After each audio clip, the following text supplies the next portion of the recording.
Hello, સ્વાગત છે તમારું આપણી યુટ્યુબ ચેનલ ટોપર્સ ફેક્ટરીની અંદર. ઓકે, આજે આપણે એક નવા ચેપ્ટર સાથે મળ્યા છે. સૌથી મજાવાળું ચેપ્ટર, સૌથી ઇઝી ચેપ્ટર બનાવ્યું છે આજે તમારી માટે. અને એટલું ઇઝી છે તમે ભૂલી જશો કે ભાઈ આનાથી ઇઝી કંઈ હોય. આનાથી ઇઝી કંઈ ના, ગુજરાતી પણ આનાથી ઇઝી ના હોય, એટલું ઇઝી ચેપ્ટર છે. Okay, master class of biology આપણું સ્ટાર્ટ થાય છે. હું છું આર્યન પટેલ. કદાચ તમે નવા હોય, તમને ના ખબર હોય તો હું છું આર્યન પટેલ. બાયોલોજીમાં મારો સ્કોર હતો 360માંથી 360. પરફેક્ટ સ્કોર તમારે પણ કરવાનો છે 360. તો બરાબર છે. અરે મોટા ભાઈને 360 આવે, નાના ને ના આવે ચાલે, આ સારું ના લાગે. તો તમારે પણ 360 લાવવાના છે. ઓકે, જો 3 સ્ટેપ છે માસ્ટર ક્લાસ. તમે પહેલી વાર જોવો છો, તમને કહું 3 સ્ટેપ છે. પહેલા છે માસ્ટર ક્લાસ જોવાનું, બીજું છે ને કોઈને સમજાવવાનું, ત્રીજું છે બાયોકિંગ એટલે કે ક્વોલિટી એમસીક્યુ સોલ્વ કરો. બરાબર છે. તમે અમારી ટેસ્ટ સિરીઝ લઈ શકો છો એપ્લિકેશનની અંદરથી, અથવા તો તમે તમારા પણ જાતે બનાવીને એમસીક્યુ સોલ્વ કરી શકો છો.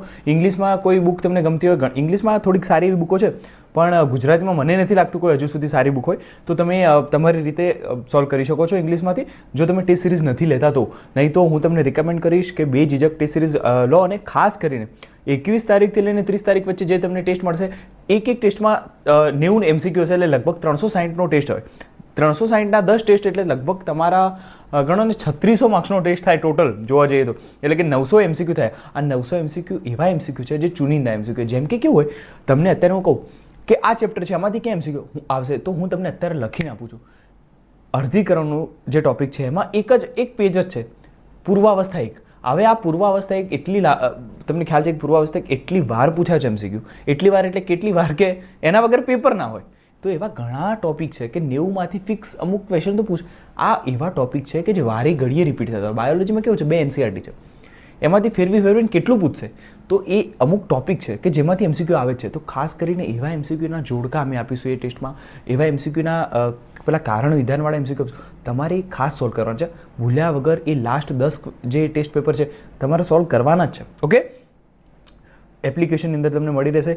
એવા અમુક ક્વેશ્ચન જ એવા હોય, અમુક એવા ટોપિક જ એવા હોય કે એમાં એના વગર પેપર બને જ નહીં. બરાબર છે. એવા ઘણા ટોપિક છે. બરાબર છે. ચુનિંદા એમસીક્યુ બનાવે છે, વિચારીને એમસીક્યુ બનાવે છે, એને સોલ્વ કરવાનું ભૂલવાનું નથી. કંઈ પણ થઈ જાય, કદાચ સિલેબસ ઘણા સ્ટુડન્ટને એવું કેવું હોય કે આ લેક્ચર જે છે એ કદાચ છેલ્લે મળી હોય, છેલ્લા 8-10 દિવસમાં મળી હોય, તો પણ તમને પણ કહીશ ભૂલ્યા વગર અરે 2 દિવસ બેસી જવાનું, 10 ટેસ્ટને સોલ્વ કરી દેવાના, પણ ટેસ્ટ સોલ્વ કરવાના એ 10 તો ખાસ કરવાના. બરાબર છે. બાકી તમે ચેપ્ટર વાઇઝ કરો છો એ તો બહુ સારી વસ્તુ છે. ઓકે, 3 સ્ટેપ ફોલો કર્યા વગર ક્યારે સ્કોર ના વધે. બરાબર. તો 3 સ્ટેપ ફોલો કરવાના. માસ્ટર ક્લાસ જુઓ, સમજાવો અને એમસીક્યુ સોલ્વ કરો. બરાબર છે. બાયોકિંગમાંથી. ઓકે, તમારું જેમ જેમ ચેપ્ટર પૂરું થતું જાય છે એમ તમારે આ રીતે ટીક કરતા રહેવાનું છે. જુઓ, બરાબર, નાના છોકરાઓની જેમ તમને સમજાવવું પડે છે. જો સજીવ વિશ્વ આપણું માસ્ટર ક્લાસ પૂરું, ટીચિંગ પૂરું, અને બાયોકિંગમાંથી એમસીક્યુ સોલ્વ કર્યા. બરાબર છે. તમે કોઈ બીજા એમસીક્યુ સોલ્વ કરતા હોય, કદાચ તમને ના ફાવતું હોય, તમારે જાતે બનાવતા હોય ગુજરાતીમાં, તો પણ હું કહીશ ગુજરાતીમાં કોઈ હજુ સારી એવી બુક આવી નથી, તો તમે ખાસ કરીને સોલ્વ કરો તો ઇંગ્લિશની કોઈ સારી બુકમાંથી કરજો. બરાબર છે. ઘણા બધા ટીચર સારી એવી બુક રિકમેન્ડ કરે છે. બરાબર, અમે પણ કરીએ છીએ ઘણી જગ્યાએ, ઘણા બધા લોકોને કમેન્ટમાં મેં કહેલું છે, તો એ તમે બુક યુઝ કરી શકો છો. ઇંગ્લિશ કરતા હોય તો, જો ગુજરાતીમાં તમે ટેસ્ટ સિરીઝ લઈ શકો છો તો ગો ફોર ઇટ. જેમ કે આ છે કોષ ચક્ર, કોષ જીવનનું એકમ, આપણું ચેપ્ટર પૂરું થઈ ગયું, એનું ટીચિંગ તમે કરાવી લીધું. બરાબર છે. અને એના એમસીક્યુ સોલ્વ કર્યા. તો આ રીતે તમે જ્યારે બધા ખાના પૂરા કરી દેશો એટલે આપણે 360ની એકદમ નજીક પહોંચી જઈશું. જો આપણે 360 લાવવાના છે. મારી એક્ઝામ છે, એકચ્યુઅલી કેવું છે, મારી એક્ઝામ છે અત્યારે, આજે મારી એક્ઝામ છે સવારે, અત્યારે હું રેકોર્ડ કરું છું. બરાબર છે. થોડાક ગણો ને કેટલા વાગે છે, 5:30 કેવું જેવું થયું છે. તમને આજે લેક્ચર થોડું લેટ મળશે, પણ મારી એક્ઝામ છે 1 વાગે. રિપોર્ટિંગ મારે 1 વાગે કરવાનું છે. ફાર્મેકની એક્ઝામ છે, ફાર્મેકોલોજીનું પેપર છે મારું, સેકન્ડ ઇન્ટરનલનું. તમે જ્યારે સેકન્ડ યર MBBSમાં આવશો ને તમને ખબર પડશે કે ભાઈ ઇન્ટરનલનું પેપર છે ફાર્મેકનું, ત્યારે તમને ખ્યાલ આવશે કે આર્યનભાઈ શું કરતા હતા અમારી માટે. ફાર્મેકનું પેપર હોય ને હું સવાર રેકોર્ડિંગ કરું છું, એનો મતલબ કે આનાથી મોટી કોઈ વસ્તુ જ નથી. તમારા કોઈ આજુબાજુ ફ્રેન્ડ કે મોટા ભાઈ બહેન કોઈ હોય તો એમને પૂછવાનું કે ફાર્મેકનું પેપર હોય દિવસે શું થાય માણસનું, તો પણ હું તમારા માટે રેકોર્ડિંગ કરું છું. તો આનાથી વધીને કોઈ વસ્તુ નથી. ખબર પડી? આનાથી વધીને કોઈ પ્રેમ નથી તમારી માટે કે ફ્રી લેક્ચર આપું છું. બરાબર. અમારી ટીમ આટલી મહેનત કરી રહી છે, ટીમ તો બધી વાંચવા બેઠી છે. એકચ્યુઅલી હું કરું છું આ બધું, બધા મહેનત કરે છે, પણ એમ કહું છું કે કહેવાનો મતલબ એ છે કે બધા આટલી મહેનત તમારી પાછળ કરી રહ્યા છે, તો તમારી ફરજ બને છે કે તમે પુષ્કળ મહેનત કરો આની પાછળ. બરાબર. ક્યારે રોવાનું નહીં બેસવાનું. જો તમે ઘણા કેવું કરે છે, સ્ટુડન્ટ રોવા બેસે છે કે મને મારી જોડે આ નથી, મારી જોડે પેલું નથી, કઈ રીતે થશે, મેં કોચિંગ નથી લીધું. બરાબર. મારે ડ્રોપ લેવા માટે પૈસા નહોતા, મેં આ ના કર્યું, તે ના કર્યું, પપ્પાએ સારી સ્કૂલમાં નામ કર્યું. આ બધા રોવાના બધા બહાનાઓ છે. બરાબર. ઘણા હમણાંથી કેવું ચાલુ કરે છે કે લેક્ચર સાહેબ તમે 6 વાગ્યાની જગ્યાએ 8 વાગે મૂક્યો તો પછી મારે પ્રોબ્લેમ થઈ ગઈ, મારું શેડ્યુલ બગડ્યું. અરે ભાઈ શું નાટક કરો છો તમે? આ નાટક કહેવાય આને બધા. લેક્ચર તમને કેટલા વાગે મળે એનાથી ફરક નથી પડતો, તમારા પપ્પાએ તમને કઈ સ્કૂલમાં મૂક્યા હતા એનાથી ફરક નથી પડતો, બરાબર છે. તમે કદાચ ચલો હું માનું છું તમને કોઈ સારી સ્કૂલ ન મળી, સારું કોચિંગ ન મળ્યું, એ બધાને છોડો યાર. હવે આ બધા એક્સક્યુઝીસ નહીં કરવાના. અત્યારે હવે શું કરી શકાય એના પર ફોકસ કરવાનું. જેમ કે હવે કેવું છે, મારી ઇન્ટરનલ ચાલુ છે તો પણ હું આ રીતે ટાઈમ કાઢીને તમારા માટે લેક્ચર બનાવું છું. આના એ રીતે તમે સમજો તમારીથી કેટલું સારું થઈ શકે એ કરવાનું હવે, બરાબર. જેમ કે અમારી ઈચ્છા છે 12 તારીખ પછી જ્યારે અમારી એક્ઝામ પૂરી થાય છે, 12 તારીખ પછી અમે રોજના 2 ચેપ્ટર કવર કરવાનું ટ્રાય કરીશું, બરાબર છે. સવાર સાંજ 2 ટાઈમ આવશે લેક્ચર.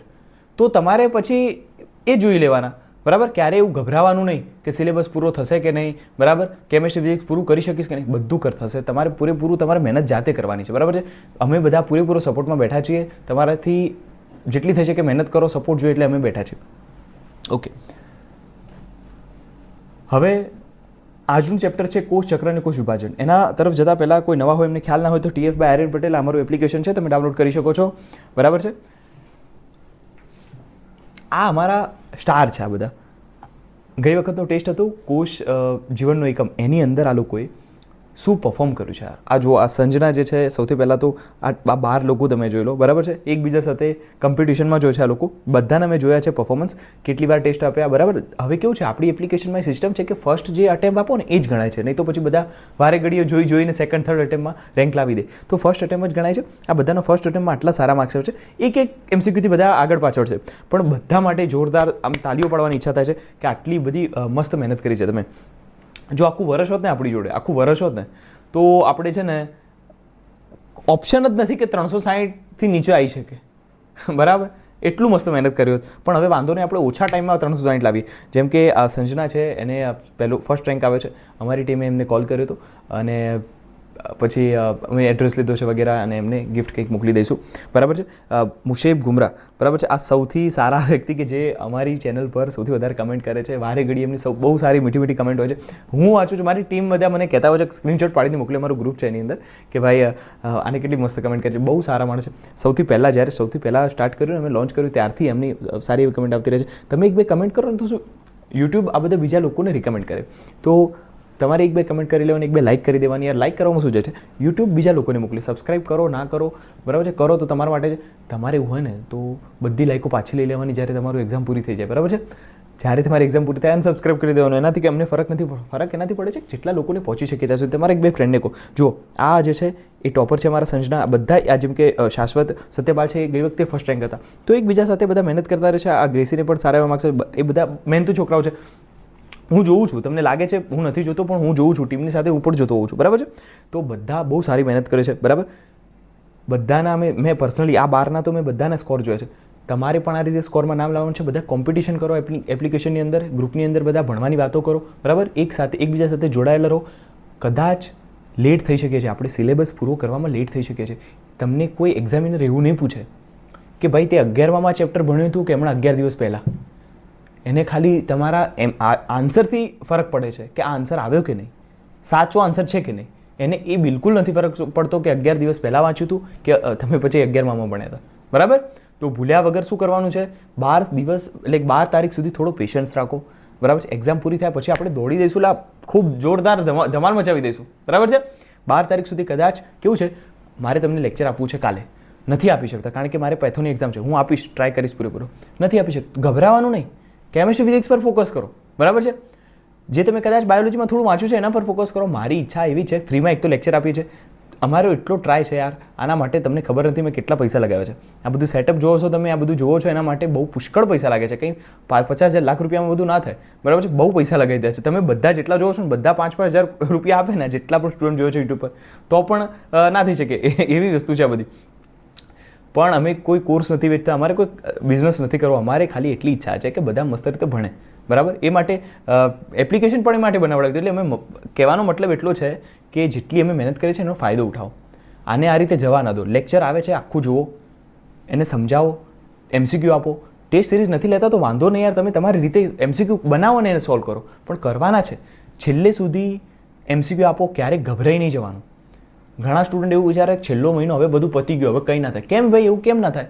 કદાચ તમારે માર્ક્સ નથી આવતા, કદાચ અત્યારે હું ભટકું છું, આ તમારા જે ટોપિક છે એનાથી થોડી વાતથી ભટકું છું, પણ ગભરાવાનું નહીં. સમજો થોડો ટાઈમ આ મોટિવેશનનો પણ જરૂરી છે. સમજો કે તમે નથી વાંચ્યું, ઘણા સ્ટુડન્ટ એવા કે જેને નથી વાંચ્યું, કોઈ કારણ, જે પણ તમારું કારણ હોય, તો હવે તમે ઉદાસ થઈને બેસો તો તમારા 200-300 માર્ક્સે બધું પૂરું થઈ જશે.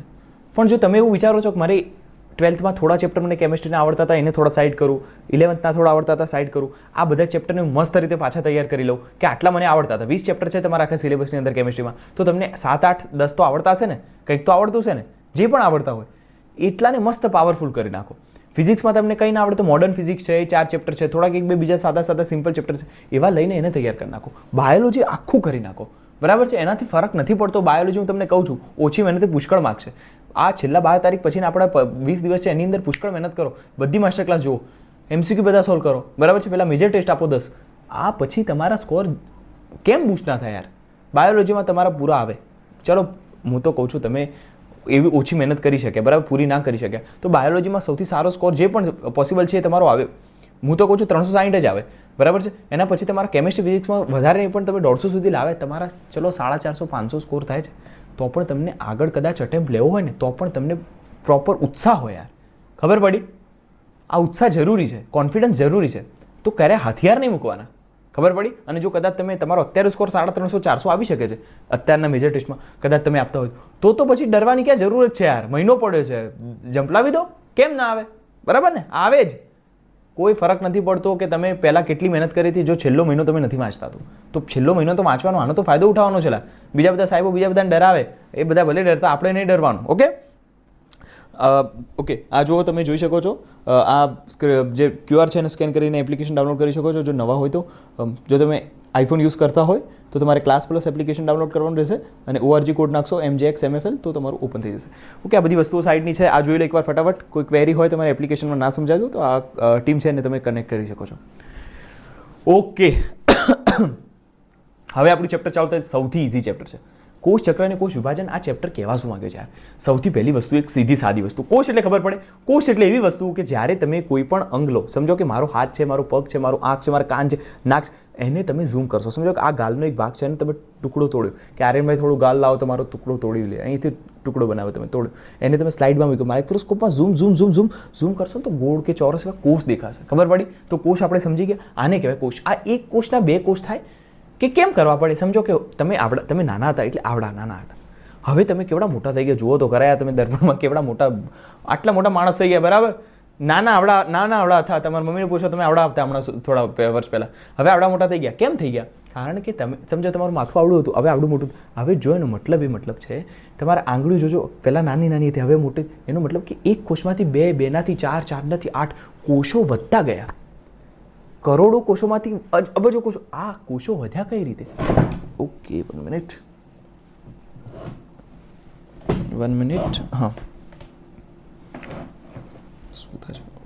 ઓકે, સેટઅપ થોડું હલી ગયું. ઓકે, હા, તો આ કોષો જે છે 1માંથી 2, 2માંથી 4, 4માંથી 8 કઈ રીતે થાય? શું પ્રોસિજર શું છે?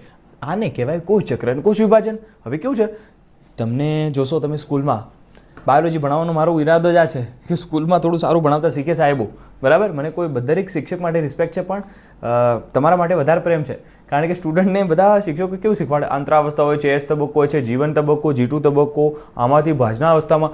પણ છોકરાને નથી ખબર હોતી ભાજના અવસ્થા શું છે, એને નથી ખબર હોતી આ એસ તબક્કો કે, પહેલાં તો એને ખબર જ નથી હોતી કે આ એસ તબક્કો હોય છે કેમ, બરાબર છે.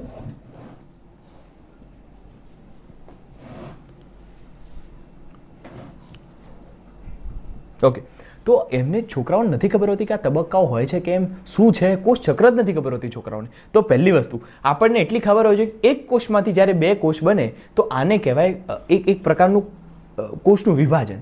આ વિભાજન થતું રહે, પછી એ કોષ જે વિભાજિત થયા એમાંથી 2 કોષ બને, એટલે દરેક કોષમાંથી એક કોષમાંથી 2 કોષ થવાની જે આ પ્રક્રિયા છે એને કોષ વિભાજન કહેવાય. ઓકે, આને કોષનું પ્રજનન કહું તો ચાલે ભાઈ, ચાલે, કોઈ ટેન્શનની વાત નથી. આ બધા એક સાથે મળતા શબ્દો છે. ઓકે, હવે જુઓ, આ તમે જુઓ એક કોષમાંથી 2 કોષ બન્યા કે નહીં? આ જુઓ, આ એક કોષ છે, એમાં એક કોષ હતો, પહેલાં એક કોષ હતો, એમાંથી 2 કોષ બન્યા. આ જુઓ 2 અલગ અલગ બની જશે, પછી એમાંથી પણ 2 બનશે. આ બધી પ્રક્રિયાઓ છે એને આપણે કહીશું કોષ વિભાજન જુઓ, આ 1 2 2 આ 4 આ બધું થાય છે. જોયું તમે 2 ના 4 છે બરાબર, 2 ના 4 4 ના 8 8 ના 16 આવી બધી વસ્તુઓ જોવા મળે. જો આ એકવાર તમે જોઈ લો એટલે તમને ખ્યાલ આવે. જો એક કોષ છે એની અંદરથી 2 બનશે, ઓકે, 2 ની અંદરથી 4 બનશે, 4 ની અંદરથી 8 બનશે. આ પ્રોસિજર ચાલતી રહેશે. તમે જોશો ને તો તમને ખ્યાલ આવશે આ પ્રોસિજર ચાલતી રહેશે. ઓકે, તો આ જોયું તમે, આ એક કોષમાંથી 2 આવું બધું થાય. ઓકે, આ ક્યાં થાય? બધી જગ્યાએ થાય. જેટલા કોષો છે બધામાં થાય, આપણા બધા કોષોમાં થાય. ઓકે, હવે જુઓ તમને સમજાવીશ કે આ થાય કઈ રીતે. ઓકે, તમારે પહેલાં એટલું સમજવાનું છે. હું તમને થોડીક વસ્તુઓ કહીશ, તમારે અત્યારે આખી યાદ કરીને રાખી દેવાની છે. જેમ કે તમને શબ્દ આવશે દૈહિક કોષો અને જનન કોષ.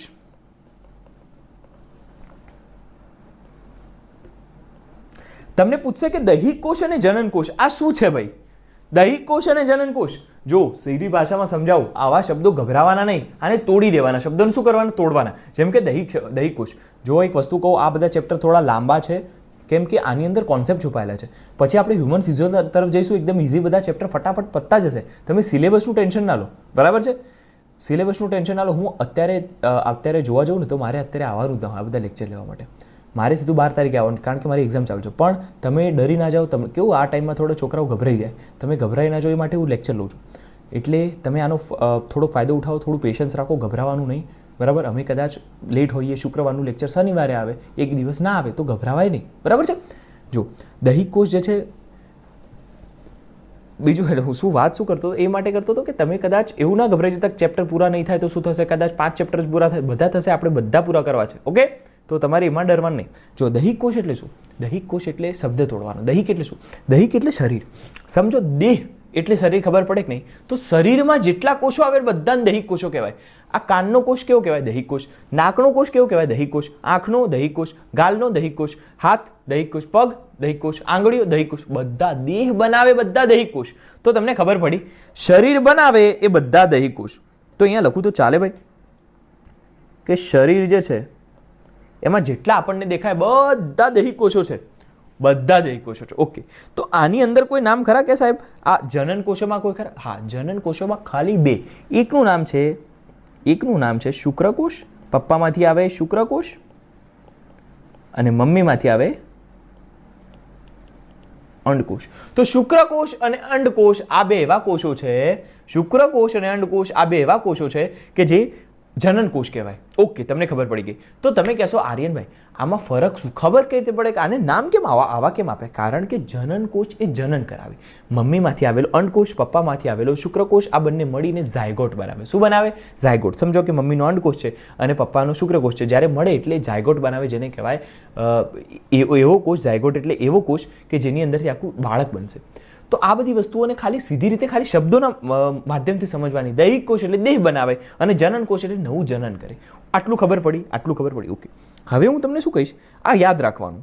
શરીરવાળો દૈહિક કોષ હોય એ હંમેશા 2n હોય. કેવું હોય? 2n. 2n.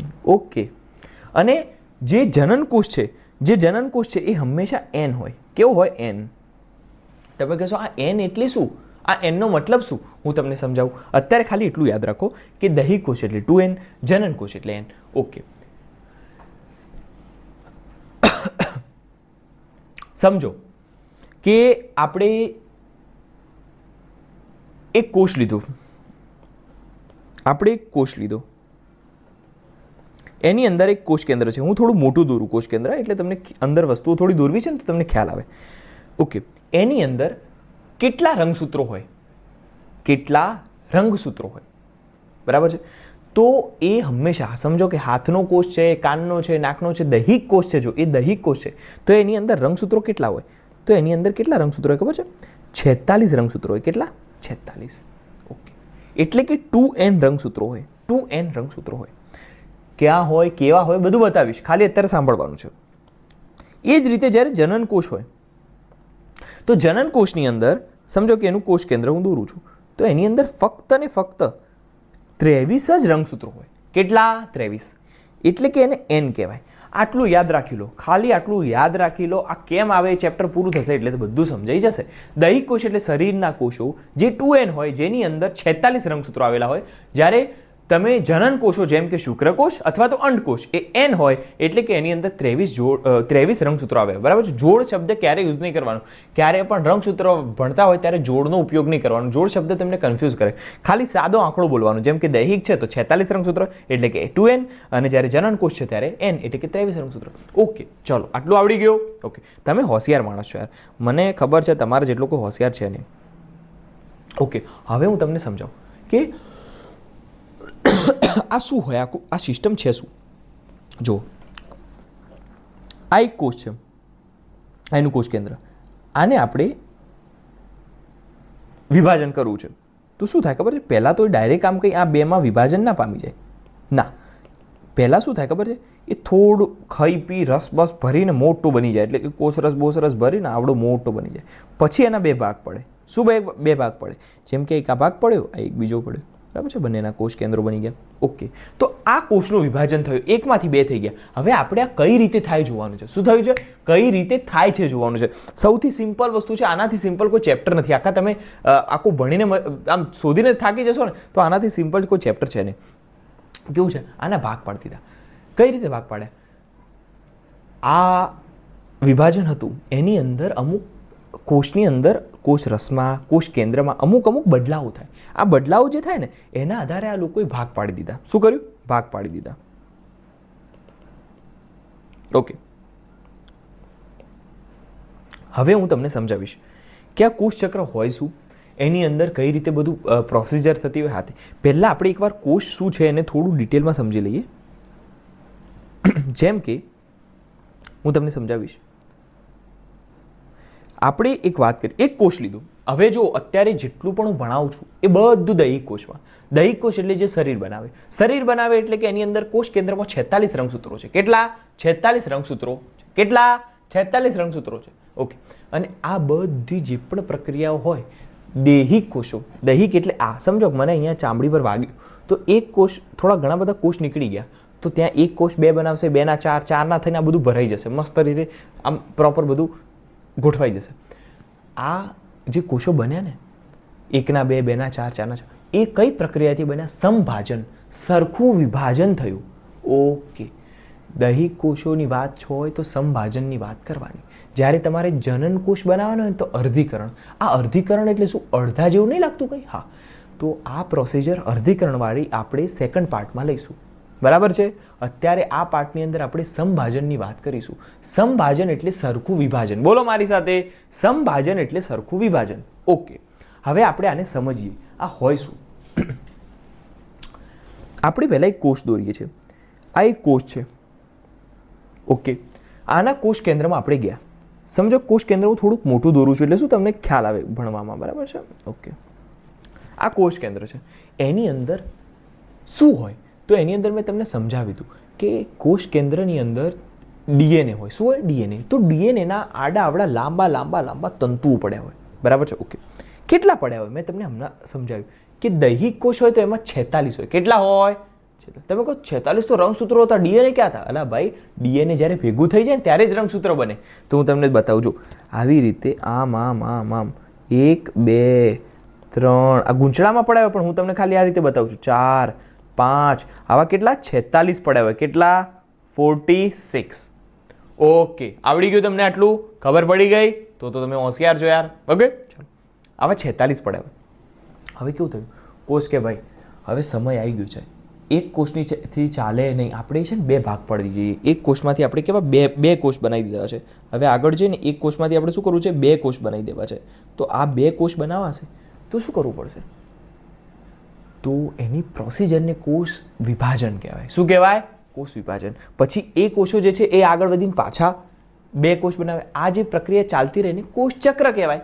ઓકે, તો આ તો બધું સિમ્પલ લાગે છે. આ એક કોષમાંથી કંઈક 2 બનવાનું ને એવું બધું જ કંઈક છે. જી હા, આ એકદમ સિમ્પલ. આનાથી સિમ્પલ કોઈ વસ્તુ નથી. તો મેં તમને સમજાવ્યું કોષ કેન્દ્રની અંદર 46 ડીએનએ ના લાંબા તાંતણા હોય. આ ડીએનએ જ્યારે સમજો કે આ ડીએનએ હતું આપણું, આ કોષ હતો, કોષ કેન્દ્ર હતું, એની અંદર આવી રીતે ડીએનએના લાંબા તાંતણા હતા 46. કેટલા? 46. આમાંથી એકને આપણે થોડું ઝૂમ કરીએ તો આવું હોય. ખ્યાલ આવ્યો તમને?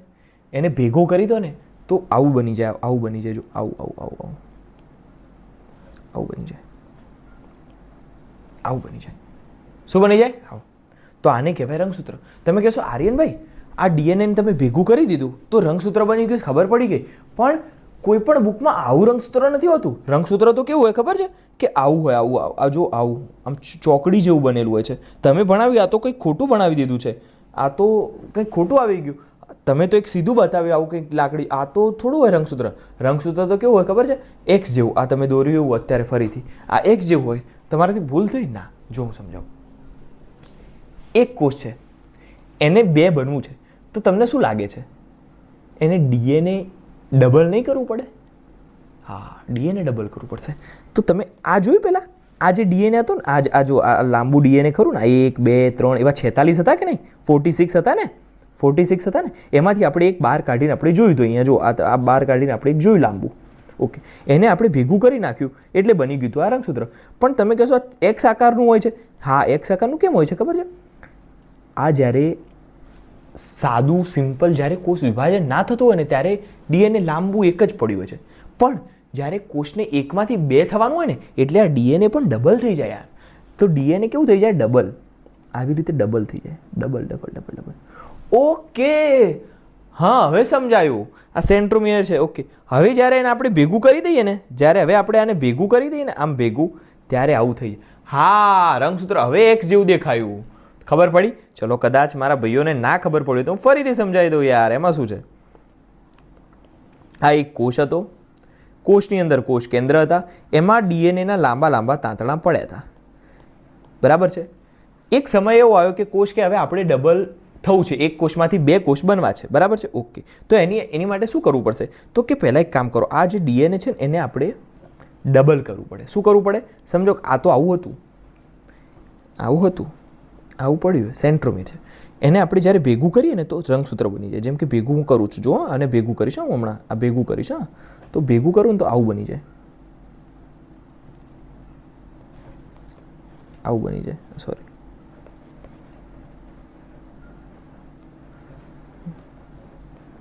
અરે યાર, હા, ભેગું કરું ને તો આવું બની જાય. ઓકે, તમે કહેશો આવું તો કોઈ રંગસૂત્ર હોતું નથી. જી હા, આવું ના હોય. એનું રીઝન એ છે કે જ્યારે પણ વિભાજન થવાનું હોય ને કોષનું ત્યારે ડીએનએ ડબલ થઈ જાય. એટલે આ ડીએનએ છે ને ડબલ થઈ જાય. ડબલ કઈ રીતે થાય? સમજો આ ડબલ થઈ ગયું, આ ડબલ થઈ ગયું. ઓકે, તો આ ડબલ થઈ ગયું. હવે એને ડબલવાળાને આપણે ભેગું કરી દઈએ તો એ પણ ભેગું થઈ જાય ને સાહેબ. એટલે રંગસૂત્ર હંમેશા એક્સ હોય છે, એક્સ જેવું દેખાય છે, ચોકડી જેવું દેખાય છે, ક્રોસ જેવું દેખાય છે. હવે ખબર પડી કે રંગસૂત્ર કેમ આવું હોય છે? જી હા, ખબર પડી. ઓકે, તો રંગસૂત્ર કોઈ બીજી વસ્તુ નથી. જ્યારે ડીએનએનો લાંબો તાંતણો જે છે એ ભેગો થઈ જાય ને, ભેગો કન્ડેન્સ થઈ જાય, એનું ઘનીકરણ થઈ જાય, ત્યારે જે રચના બને છે એને કહેવામાં આવે છે રંગસૂત્ર. તો અહીંયા જુઓ, આવા 46 અહીંયા પડ્યા હોય, કોષ કેન્દ્રમાં 46 પડ્યા હોય. ક્યારે 46 પડ્યા હોય? જ્યારે આપણે દૈહિક કોષ લઈએ, દેહનો કોઈ પણ કોષ, મારા પગના અંગૂઠાનો કોષ હોય કે પછી અહીંયા કાનનો હોય, બરાબર, આ દાઢીનો કોઈ, એટલે દાઢી એટલે કે વાળ તો નથી કહેતો, અહીંયા ગાલનો હોય કે પછી કોઈ પણ શરીરનો કોઈ પણ અંગ છે એનો આપણે એક કોષ લીધો, એ કોષને આપણે ઝૂમ કર્યો તો એને કોષ કેન્દ્રની અંદર 46 રંગસૂત્રના ડીએનએના તાંતણા હશે. આ ડીએનએના તાંતણા છે એને આપણે વીટીને મસ્ત ભેગા કરી નાખીએ ને તો એ બની જાય રંગસૂત્ર. બરાબર છે? ડીએનએ ડબલ થઈ જાય. કેમ ડબલ થઈ જાય? કારણ કે એક કોષમાંથી 2 કોષમાં આપણે ભાગ પાડવા પડશે, તો ડીએનએ પણ ડબલ તો કરવું પડશે ને. ઓકે, તો ડીએનએ ડબલ કઈ રીતે થયું જોયું તમે? ઓકે, આ થયું, જોયું? આ ડબલ થયું, જોયું ને? હા, ઓકે, ડબલ થઈને પછી આને ભેગું કરી નાખીએ, ઘનીકરણ કરીએ તો રંગસૂત્ર બની જાય. ઓકે, આ તો ખબર પડી ગઈ આર્યનભાઈ, આ તો ખબર પડી ગઈ. હવે તમે મેઇન ટોપિક આખું ચેપ્ટર થોડું શીખવાડી દો ને. અરે આરામથી શીખવાડી દો. કોષ ચક્ર એટલે એવી વસ્તુ કે જેની અંદર એક કોષમાંથી 2 કોષો બને. તમે સમજો એક ઝાયગોટ હતું, એક નાનકડું ઝાયગોટ હતું, આવડો એક કોષ હતો, એક નાનકડો કોષ હતો. કઈ રીતે બન્યો? એક શુક્રકોષ આવ્યો, એક અંડકોષ આવ્યો. આ બે જ્યારે ભેગા થયા 23 વાળા, ત્યારે 46નો એક ઝાયગોટ બન્યો. એટલે કે એક ઝાયગોટ બન્યો, બરાબર છે? એની અંદરથી આપણે આખા માણસ બનીએ છીએ.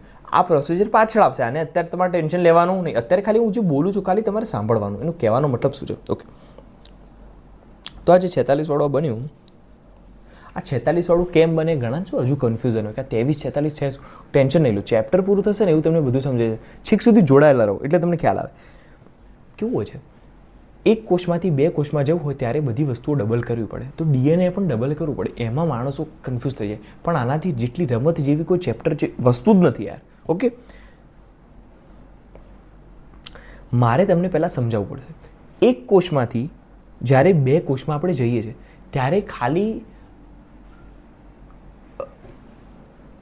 અમુક પ્રોસિજરમાંથી પસાર થવું પડે, બરાબર છે. એ પ્રોસિજરમાંથી જે પસાર થાય એને ભાગ આપી દીધા. લોકોએ શું ભાગ આપી દીધા? જો આ કોષચક્ર કેવું કેવું ખતરનાક વાળું લાગે છે, આ જોયું તમે? કેવી બધી વસ્તુ લાગે છે આમ કલર વાળી, ખતરનાક શું છે યાર? જો પહેલાં આપણે એક વાત કરીએ, કોષચક્ર છે શું? તો અહીંયા લખ્યું છે કે કોષ વિભાજન બધા જ સજીવોનું એક મહત્વપૂર્ણ પ્રક્રિયા છે. કોષ વિભાજન દરમિયાન ડીએનએનું સંયોજન થાય છે. હવે છોકરાઓ ગભરે છે, ડીએનએનું સંયોજન, આ સંયોજન શબ્દ શું? ડીએનએ એકમાંથી બે થાય. સ્વયં એટલે પોતાની રીતે, જનન એટલે બનવું. સ્વયંજનન, ડીએનએનું ફરીથી પોતાની રીતે બનવું, એને કે ડીએનએનું સ્વયંજનન. પછી ડીએનએ કોષ વૃદ્ધિ થાય. જી હા, કોષ વૃદ્ધિ. કોષ નાનકડો હતો ને તો રસ ભરીને મોટો થઈ જાય કે હવે મારે ડબલ થવાનું છે, વિભાજન પામવાનું છે, થોડું ખાવું પીવું તો ખરો ને યાર. ઓકે, ખ્યાલ આવે? ઓકે, આ બધી પ્રક્રિયાઓ જેમ કે કોષ વિભાજન છે, ડીએનએનું સંયોજન, ડીએનએ ડબલ બની જતું હતું, જોયું ને તમે? આ ડીએનએ આપણે ડબલ બનાવ્યું હતું, જોયું તમે? હા, તો એને સંયોજનન કહેવાય. આમાંથી આના જેવું બની ગયું બીજું તો એને સંયોજનન કહેવાય. ઓકે, તો આ બનવું, બરાબર છે. કોષ વૃદ્ધિ એકબીજા સાથે સંકલિત રીતે યોગ્ય કોષ વિભાજન અને બાળ કોષોનું માતૃકોષ જેવી જનીન સંકુલ ધરાવતા સંતતિ કોષોનું નિર્માણ સુધી, આ બધું લખ્યું ખતરનાક. તમારે ગભરાવાનું નહીં. આનો મતલબ એ જ છે કે એક કોષમાંથી બે કોષ બનવા માટેની આવી બધી પ્રક્રિયાઓને ફોલો કરવી પડે. જ્યારે ચેપ્ટર પૂરું થાય એટલે તમને શબ્દો સમજાઈ ગયા પછી આ વાંચો તો તમને વધારે ખબર પડે. હવે શું લખ્યું છે? કોષ તેના દ્વારા જનીન દ્રવ્યનું દ્વિગુણન કરે છે. એટલે જનીન દ્રવ્ય હતું, આ જનીન દ્રવ્ય કહેવાય. ડીએનએ જનીન દ્રવ્ય છે તો એનું દ્વિગુણન કર્યું. આ કર્યું કે ના કર્યું ભાઈ? કર્યું. ઓકે, અને અન્ય ઘટકોનું સંશ્લેષણ કરે, એટલે કે અમુક કેવું હોય, રસ થોડો ઓછો હોય તો એને વધારે બનાવવાનું, કોષ મસ્ત ટાઈટ ભરાઈ જાય એમ, ખબર પડે ને? ઓકે, ત્યાર પછી બે બાળ કોષો તેનું વિભાજન પામવાની ઘટના આને કોષ ચક્ર કહેવાય. એટલે એક કોષમાંથી બે કોષો બનવા અને એની અંદર ડીએનએનું સંયોજન થાય, નવી કોઈ વસ્તુઓનું સંશ્લેષણ થાય, આ બધી પ્રક્રિયાને કહેવાય કોષ વિભાજન. ઓકે, તો તમે તમારી રીતે જો કદાચ બોર્ડના સ્ટુડન્ટ જોઈ રહ્યા છે તો તમે તમારી રીતે લખવું હોય તો ના લખી શકો કે હા, એક કોષમાંથી બે કોષ બનવા માટેની પ્રક્રિયાને કોષ વિભાજન કહે છે, જેની અંદર ડીએનએનું સંયોજન, બરાબર, ઘણા અલગ પદાર્થોનું સંશ્લેષણ પ્લસ કોષની વૃદ્ધિ, કોષ રસમાં વધારો, આ બધી પ્રક્રિયાઓમાંથી થઈને પસાર થઈને જે એક કોષમાંથી બે બાળ કોષોનું નિર્માણ થાય છે એને કોષ વિભાજન કહે છે. આ વૈજ્ઞાનિક ભાષા છે. બાયોલોજીની ભાષા જે છે એકદમ સિમ્પલ છે. તમે એકવાર સમજશો એટલે તમને આવડશે. જેમ કે અહીંયા લખ્યું છે કોષ વૃદ્ધિ ખરી ને, જે એટલે કે કોષ રસમાં જે વધારો થાય, બરાબર, એ એક સળંગ પ્રક્રિયા છે, ચાલતી જ રહે. આ તો આપણે આપણા ભણવા માટે એના ભાગ પાડી દીધા છે. પણ કોષ કેન્દ્ર જે છે એની અંદર કેવું હોય, ફિક્સ વસ્તુ હોય કે પહેલા તબક્કામાં આવું થાય, બીજા તબક્કામાં કોષ કેન્દ્ર આવું દેખાય, ત્રીજા તબક્કામાં કોષ કેન્દ્ર આ રીતે. કેવું છે, જો કોષની અંદર જો કોષ કેન્દ્ર હોત નહીં તો આપણે ટેન્શન નહોતું, એનું વિભાજન બહુ સરળ રીતે યાદ રાખી લે. પણ અહીંયા કેવું છે, કોષમાં કોષ કેન્દ્ર છે, હાથનું કોષ હોય તેની અંદર કોષ કેન્દ્ર હોવાનું ને, તો કોષ ખાલી એક કોષ હોય, સમજો એક કોષ છે. કેવું છે, આ ચેપ્ટરમાં ગભરાવાનું નહીં, શબ્દો જોઈને ગભરાવાનું નહીં. જો એક કોષ છે, એની અંદર કોષ કેન્દ્ર નથી, સમજો, અને આપણે વિભાજન કરવું તો તમે કહો છો કે ખાલી કોષ રસનું અડધો કરી દેવાનો, થઈ જાય. હા, થઈ જાય. પણ આપણો કોષ છે એમાં તો કોષ કેન્દ્ર છે યાર, તો કોષ કેન્દ્રનું જે વિભાજન કરવું પડે ને પાછું. આ કોષ છે એની અંદર ખાલી કોષ રસ છે તો તમે મસ્ત રીતે ભાગ પાડ દો કે ભાઈ એક આ કોષ બની ગયો, એક આ કોષ બની ગયો. પણ તમે ભૂલો છો, આપણા કોષની અંદર તો કોષ કેન્દ્ર પણ હોય, તો કોષ કેન્દ્રનું પણ વિભાજન કરવું પડે અડધું. ઓકે, હવે આ કરવું હોય તો તમારે તો લોચા થઈ જાય યાર, બરાબર છે. ઘણી બધી પ્રોસિજરમાંથી ગુજરવું પડે. આટલું જે બનાવું છે ને એમાં ઘણી બધી પ્રોસિજર હોય. આ પ્રોસિજરને તબક્કાઓ કહેવાય. આ તબક્કાઓના ખાલી નામ યાદ રાખશો એટલે કામ ઓટોમેટિક યાદ રહેશે. અહીંયા લખ્યું છે જો કે કોષ વૃદ્ધિ એક સળંગ પ્રક્રિયા છે જેમાં ડીએનએનું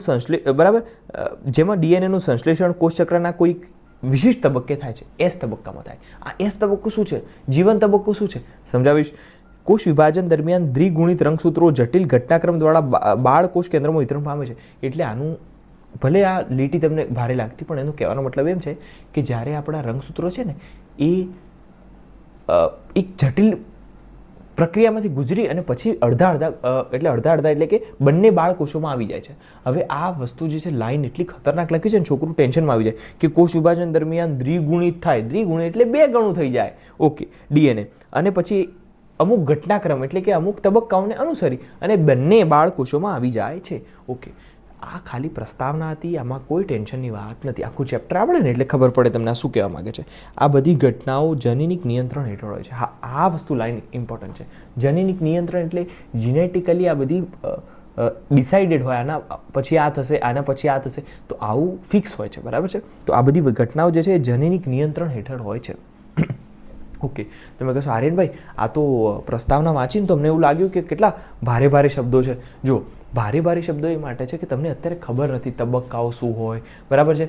ડીએનએનું દ્વિગુણન કોને કહેવાય, સંયોજન કોને કહેવાય, એટલે તમને આવું લાગે. જ્યારે તમે આખું ભણી લેશો ને પછી આવું નહીં લાગે. બરાબર છે?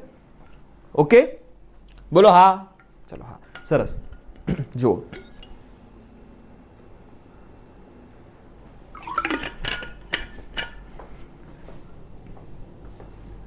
35 મિનિટ થઈ છે એટલે કોઈ ટેન્શનની વાત નથી. હવે જો મેં તમને અમુક વસ્તુ શીખવાડી દીધી. દૈહિક કોષ એટલે શું તમને આવડે, તમને પૂછું જનન કોષ શું એટલે તમને આવડે. આપણે જેટલી પણ આજે ચર્ચા કરશું ને બધી દૈહિક કોષની અંદર એક કોષમાંથી 2 કોષ કઈ રીતે બના એના પર ચર્ચા કરશું. ઓકે,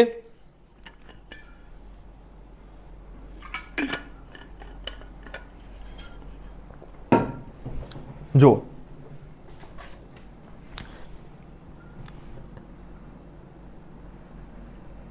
કોષ જે છે એ એકમાંથી 2 થાય. એ કઈ રીતે થાય એકવાર જુઓ તમે. જુઓ, આ જુઓ, કોષ કેન્દ્ર જતું રહે પછી બધા રંગસૂત્રો, પેલા ડીએનએ છે ને બધા ભેગા થઈને રંગસૂત્ર બની જાય. રંગસૂત્ર ભેગા થઈને વચ્ચે ગોઠવાઈ જાય. જો આજુબાજુમાંથી 2 તારા કેન્દ્રો જે છે, પેલા તારા કાયો, એમાંથી કંઈક લીટીઓ નીકળી, આ બધાને પકડ્યા, આ બધાને ખેંચ્યા, જોયું? પછી 2 કોષો અલગ અલગ થવા લાગે, પાછું કોષ કેન્દ્ર આવી જાય. તમે કહેશો આટલું સિમ્પલ હોય? અરે આટલું સિમ્પલ જ હોય ને યાર. 2 કોષ બની ગયા ને. ઓકે, તમને ફરીથી સમજાવીએ. જુઓ, કોષ કેન્દ્ર છે એની આજુબાજુમાં પહેલા તો 2 બાજુ અલગ અલગ તમારા તારા કાયો જતા રહે, કોષ કેન્દ્ર જતું રહે, પટલ જતું રહે. બરાબર ને? પછી બધું ડીએનએ વચ્ચે આવી જાય, ડીએનએ રંગસૂત્ર સ્વરૂપે ગોઠવાઈ જાય. તારા કાયોમાંથી કંઈક લીટીઓ નીકળે, ત્રાક નીકળે, એને ત્રાક કહેવાય. પછી એ બંને ખેંચે રંગસૂત્રને, પછી 2 કોષો અલગ અલગ થઈ જાય, એના પર પાછું કોષ કેન્દ્રનું પટલ આવી જાય. તમે કહેશો આટલું જ સિમ્પલ છે? જી હા, આટલું જ સિમ્પલ છે. આટલું સિમ્પલ એટલે આનાથી કંઈ સિમ્પલ છે નહીં. હું તમને એક વાર્તાની જેમ શીખવાડું. જો આ બધું બતાવતો તો રહીશ. કેવું હોય ખબર છે? કોષ ચક્ર હોય ને તમારું, કોષ ચક્ર, એની અંદર 2 તબક્કા હોય. કેટલા તબક્કા હોય? કોષ ચક્ર છે ને ભાઈ, બોલો મારી સાથે બોલવાનો તમારે. કોષ ચક્ર છે, આ બધાને આસાન કરી દે આપણે. કોષ ચક્ર છે એના 2 તબક્કા હોય. કેટલા? 2 તબક્કા હોય. કેટલા તબક્કા? 2 તબક્કા. એક હોય આંતરાવસ્થા, અને જેને કહેવાય છે ઇન્ટરફેઝ, અને બીજો કહેવાય છે એમ તબક્કો. ચલો બધું છોડી દો અત્યારે, બધા ટેન્શન સાઈડમાં. હું પૂછું એટલાનો ખાલી જવાબ આપવાનો. કોષ ચક્ર છે એના 2 તબક્કા હોય. એક છે આંતરાવસ્થા અને એક છે એમ તબક્કો. બોલો, એક છે આંતરાવસ્થા, એક છે એમ તબક્કો. ઓકે, કોષ ચક્ર છે એની અંદર બે વસ્તુ છે. એક છે આંતરાવસ્થા, એક છે એમ તબક્કો. બધું આગળ બધું સમજાવ્યું. કદાચ તમને ના ખબર પડી હોય તો બધું ભૂલી જાઓ. નવા સરથી નવો દાવ. બરાબર છે? કોષ ચક્ર હોય. કોષ ચક્ર એટલે કે એવી વસ્તુ 1માંથી 2, 2માંથી 4 આ બધું બનતું જાય ને એને કહેવાય કોષ ચક્ર. આટલું આવડી ગયું? ઓકે. એક કોષમાંથી 2 કોષ બનાવવાની પ્રક્રિયાને કોષ ચક્ર છે. હવે સમજાવું તમને શું હોય. પહેલી વસ્તુ, પહેલા એમાં 2 તબક્કા હોય. એક છે આંતરાવસ્થા, ઇન્ટરફેઝ, અને એક છે એમ તબક્કો.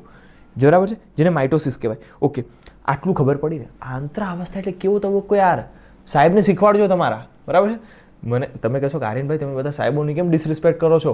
હું તમને સાચું કહું, મને દરેક સાહેબો ગમે છે, દરેકનું રિસ્પેક્ટ કરું છું. મને કેવું છે, મને યાદ છે બાયોલોજીના શિક્ષકો પહેલાં તો 7 રંગની અલગ અલગ પેન લઈને આવે. મારી સ્કૂલની વાત કરું છું. બરાબર છે? અલગ અલગ હું જેટલા પણ ઘણા ટ્યુશનમાં ભણે હોય, 9th 10thમાં ભણે, એ શિક્ષકો અલગ અલગ પેન લઈને આવે કલરવાળી, અને મસ્ત સુંદર લખે. અને આ જે લખ્યું છે ને આંતરાવસ્થાનો તબક્કો છે આવું બધું બોલે. આપણે પૂછો ને તો કે અંદર જો 3rd લીટી તું વાંચી નથી આવ્યો, તને નથી ખબર પડતી. એ એમનું નોલેજ ઓછું હોય છે.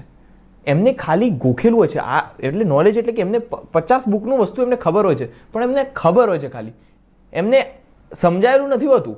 એ શિક્ષકોએ ખાલી 50 બુકો વાંચી છે. જો તમે કોઈને સમજાવી નથી શકતા તો તમને તમારું નોલેજ કોઈ કામનું નથી.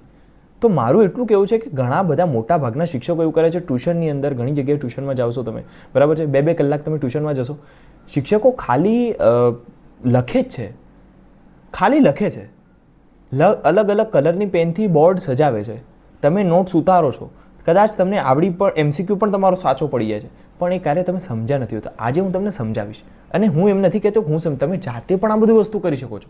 તમે જ્યારે પણ બાયોલોજીના શબ્દોને તોડીને સમજતા શીખી ગયા એટલે તમે જાતે પણ આ કરી શકશો.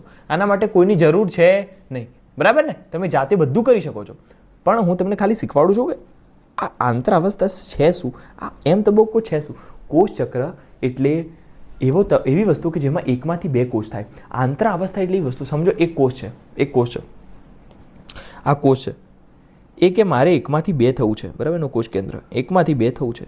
જી હા, થવું છે. ચલો, તો ડાયરેક્ટ થઈ જશે? ના, ડાયરેક્ટ થશે ને તો એક કોષમાંથી 2 થાય. જો બહુ નાના થઈ ગયા, જો તમે હજુ બહુ નાના થઈ ગયા, તો આ રીતે ના થાય.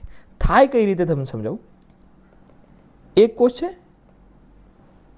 એમાંથી પહેલાં તો એ મસ્ત જાડો પાડો થઈ જાય. આમ જુઓ તમે, મસ્ત ખાઈ પીને મોટો થઈ જાય, બરાબર છે. એમાં કોઈ વસ્તુ એક હોય તો એની 2 કરવાની, અમુક વસ્તુ થોડી વધારી દે, મસ્ત તાજો માજો થઈ જાય. તાજો માજો થઈ જાય ને પછી ભાગ પડે,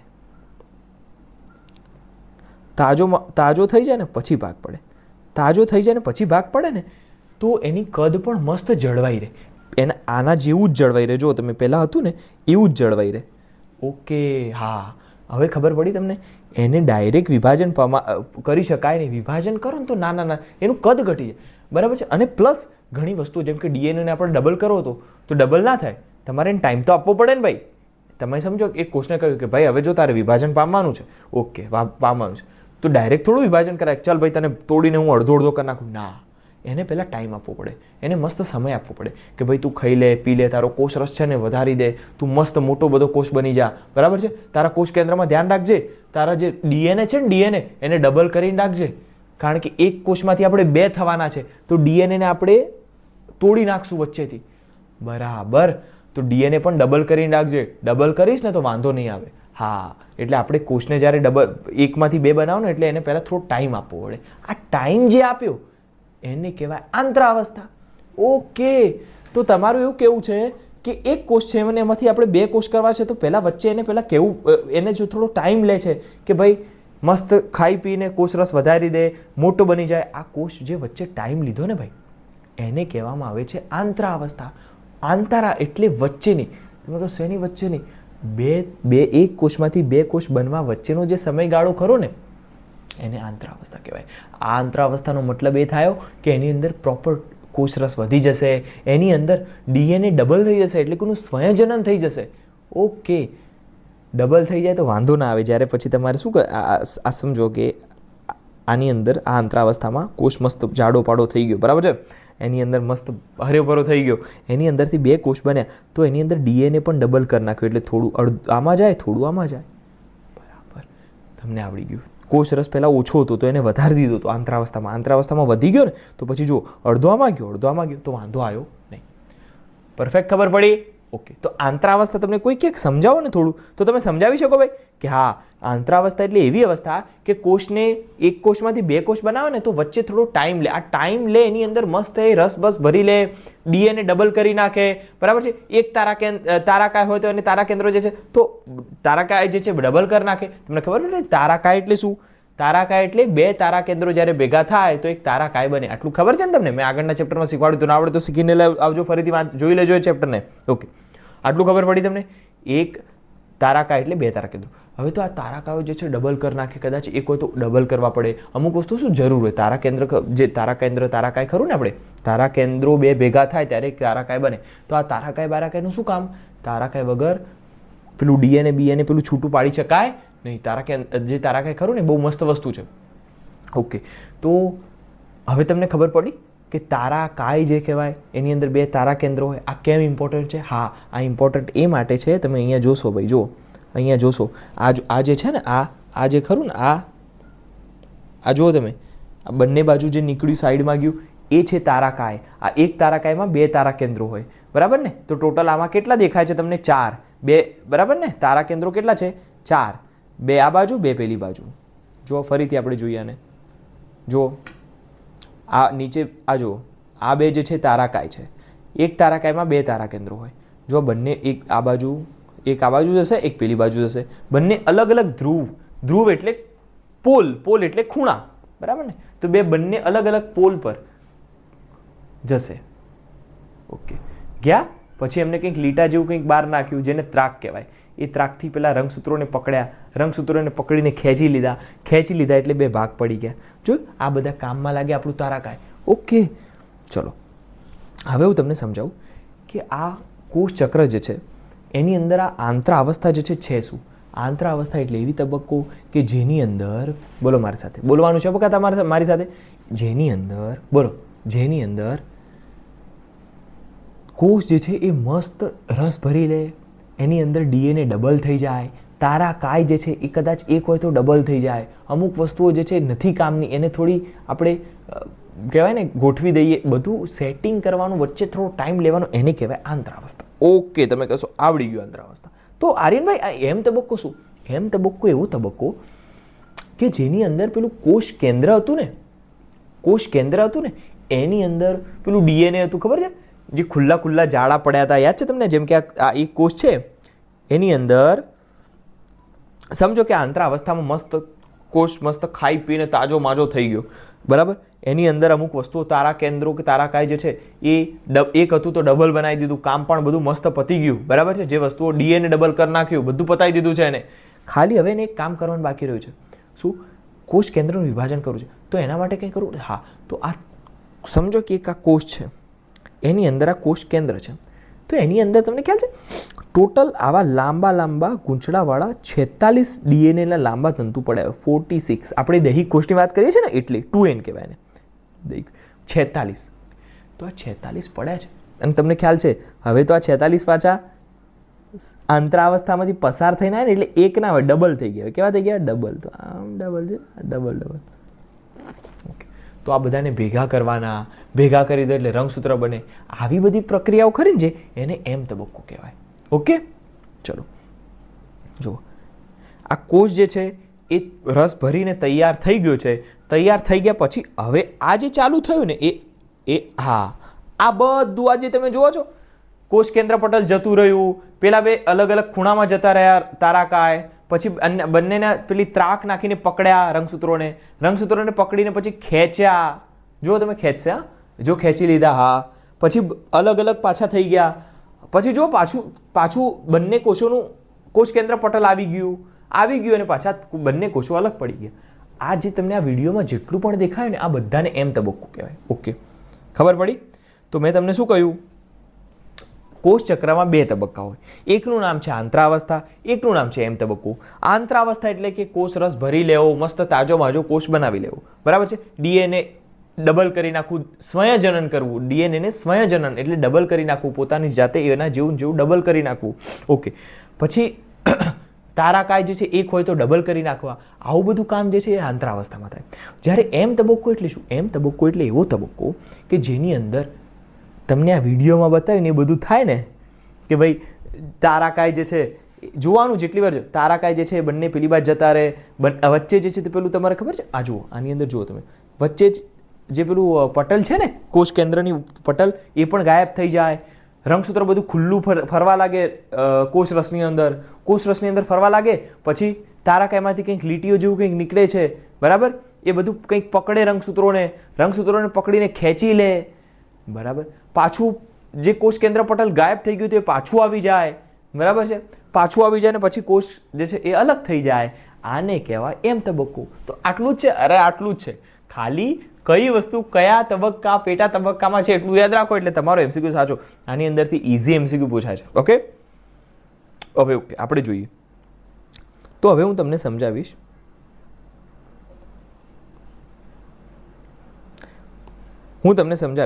કે કોષ ચક્ર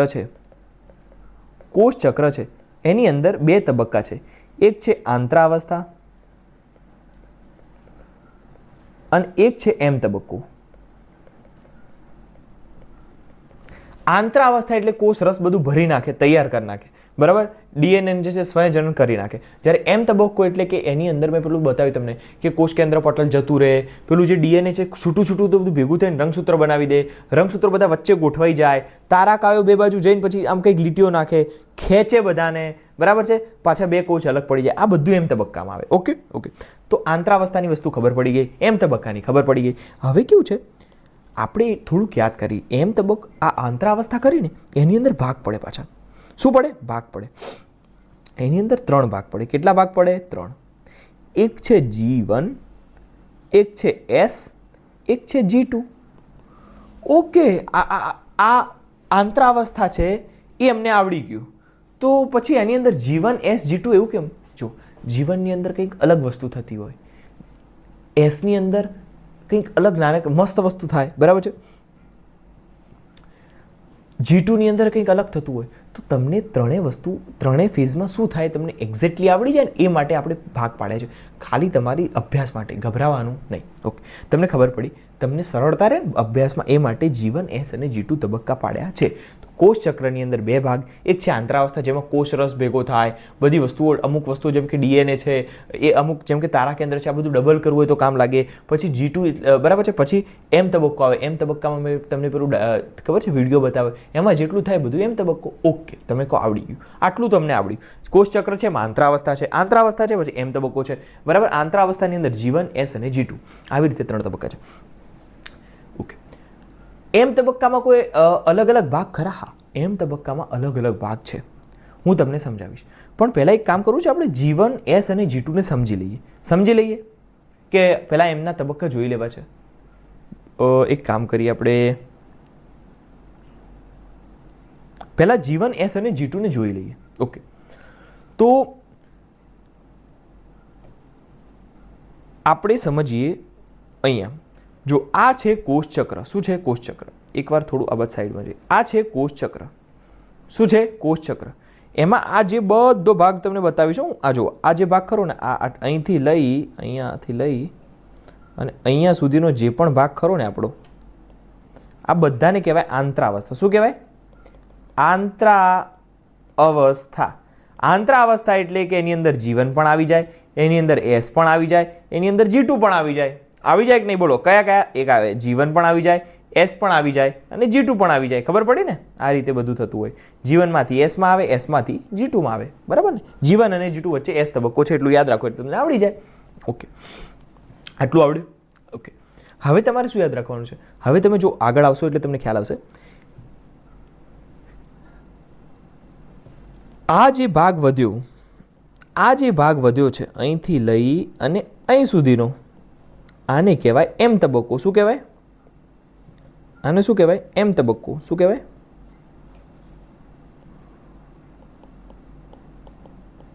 એમ તબક્કો. શું કહેવાય? એમ તબક્કો.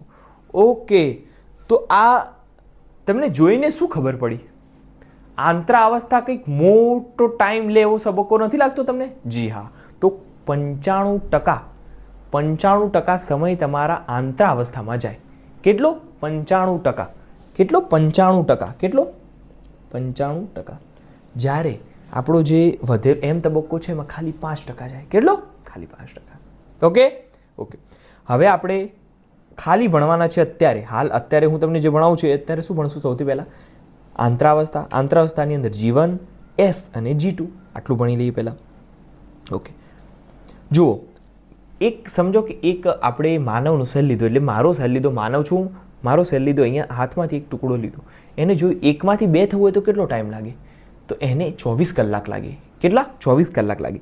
24 કલાકની અંદરથી તમે જોશો ને તો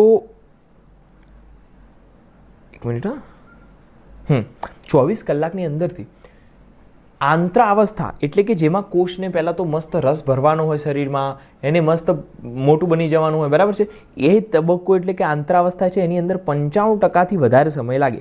કેટલો? 95%થી વધારે સમય લાગે. જ્યારે એમ તબક્કો જે વિભાજન પેલો આમ બતાવે ને, તમને વિડીયો બતાવે ને, એની અંદર ફક્ત ને ફક્ત 5% ટાઈમ લાગે. કેટલો? 5%. 5% એટલે ખાલી 1 કલાક. 24 કલાકમાંથી 1 કલાક. ખ્યાલ આવ્યો તમને? તો 95% તમને કોઈ પૂછે કે ભાઈ માનવનો સેલ છે, આર્યનભાઈનો સેલ છે, એને વિભાજન પામવું હોય તો કેટલો ટાઈમ લાગે? તમે કહેશો 24 કલાક લાગે. 24 કલાકમાંથી આંતરાવસ્થામાં કેટલો ટાઈમ લાગે? તો તમે કહેશો સૌથી વધારે આંતરાવસ્થામાં ટાઈમ લાગે 95% લાગે, 23 કલાક લાગે. ઓકે. અને તમને કોઈ પૂછે કે ભાઈ એમ તબક્કામાં, તમે કે એમ તબક્કા તો પેલા વિડીયોમાં પેલું ખેંચ્યું હતું ને કંઈક અલગથી તોડી નાખ્યું હતું, એમાં તો ભાઈ 1 જ કલાક લાગે. ખાલી ને ખાલી 5% ટાઈમ લાગે. ખ્યાલ આવ્યો તમને? ઓકે. તો તમે હોશિયાર છો, તમને આવડે છે. બરાબર. હવે તમને ખબર પડી? ઓકે.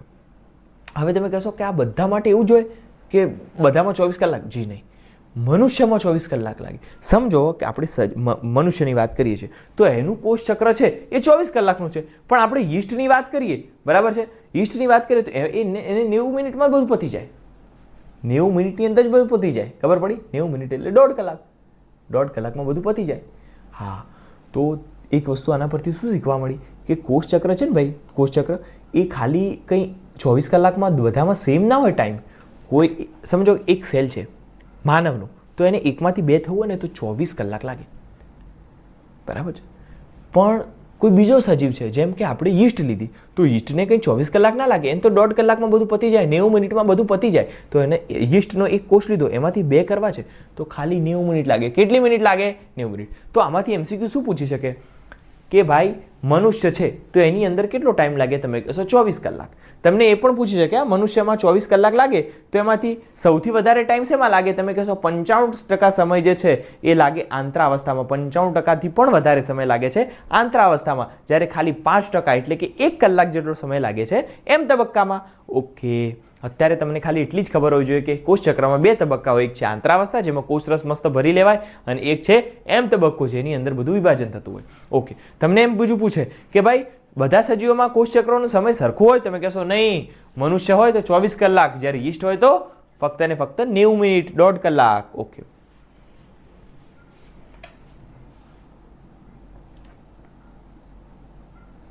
ઓકે. હવે જુઓ, મેં તમને શીખવાડ્યું કે ભાઈ કોષ ચક્ર છે, એની અંદર આંતરાવસ્થા છે, એમ તબક્કો છે, બરાબર. આંતરાવસ્થા જે છે એની અંદર G1, S અને G2 એમ કરીને 3 તબક્કા છે.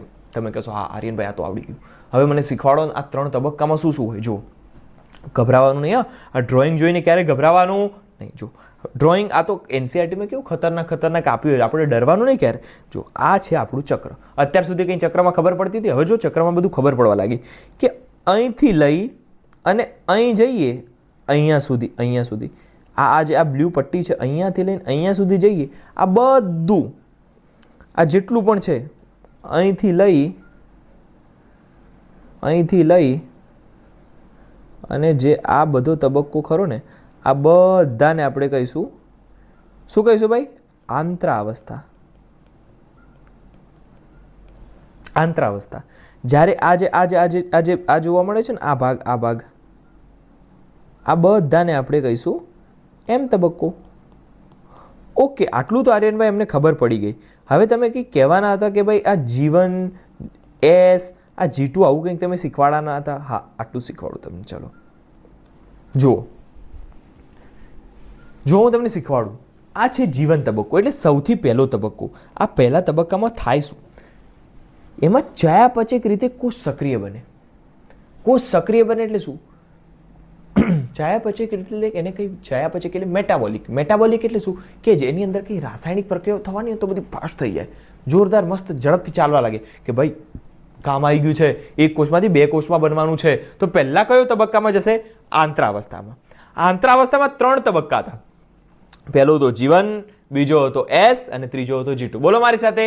સૌથી પહેલા કોષ છે, કોષને વિભાજન કરવાનું છે તો કયા તબક્કામાં જશે? તમે કહેશો પહેલા આંતરાવસ્થામાં જશે, પછી જશે એમ તબક્કામાં. આંતરાવસ્થામાં જશે તો સૌથી પહેલા ક્યાં જશે? G1 માં જશે. બીજામાં ક્યાં જશે? S માં જશે. ત્રીજામાં ક્યાં જશે? G2 માં જશે. ઓકે. હવે આ બધું પતી ગયું, G1, S, G2 પતી ગયું, તો પછી એમ તબક્કામાં જવાનું થશે. બરાબર. ચલો હવે આપણે તમને હું શીખવાડીશ G1 પછી S પછી G2. ચલો જીવન આપણે શીખીએ. જીવન એટલે ચયાપચયક રીતે કોષ સક્રિય થઈ જાય.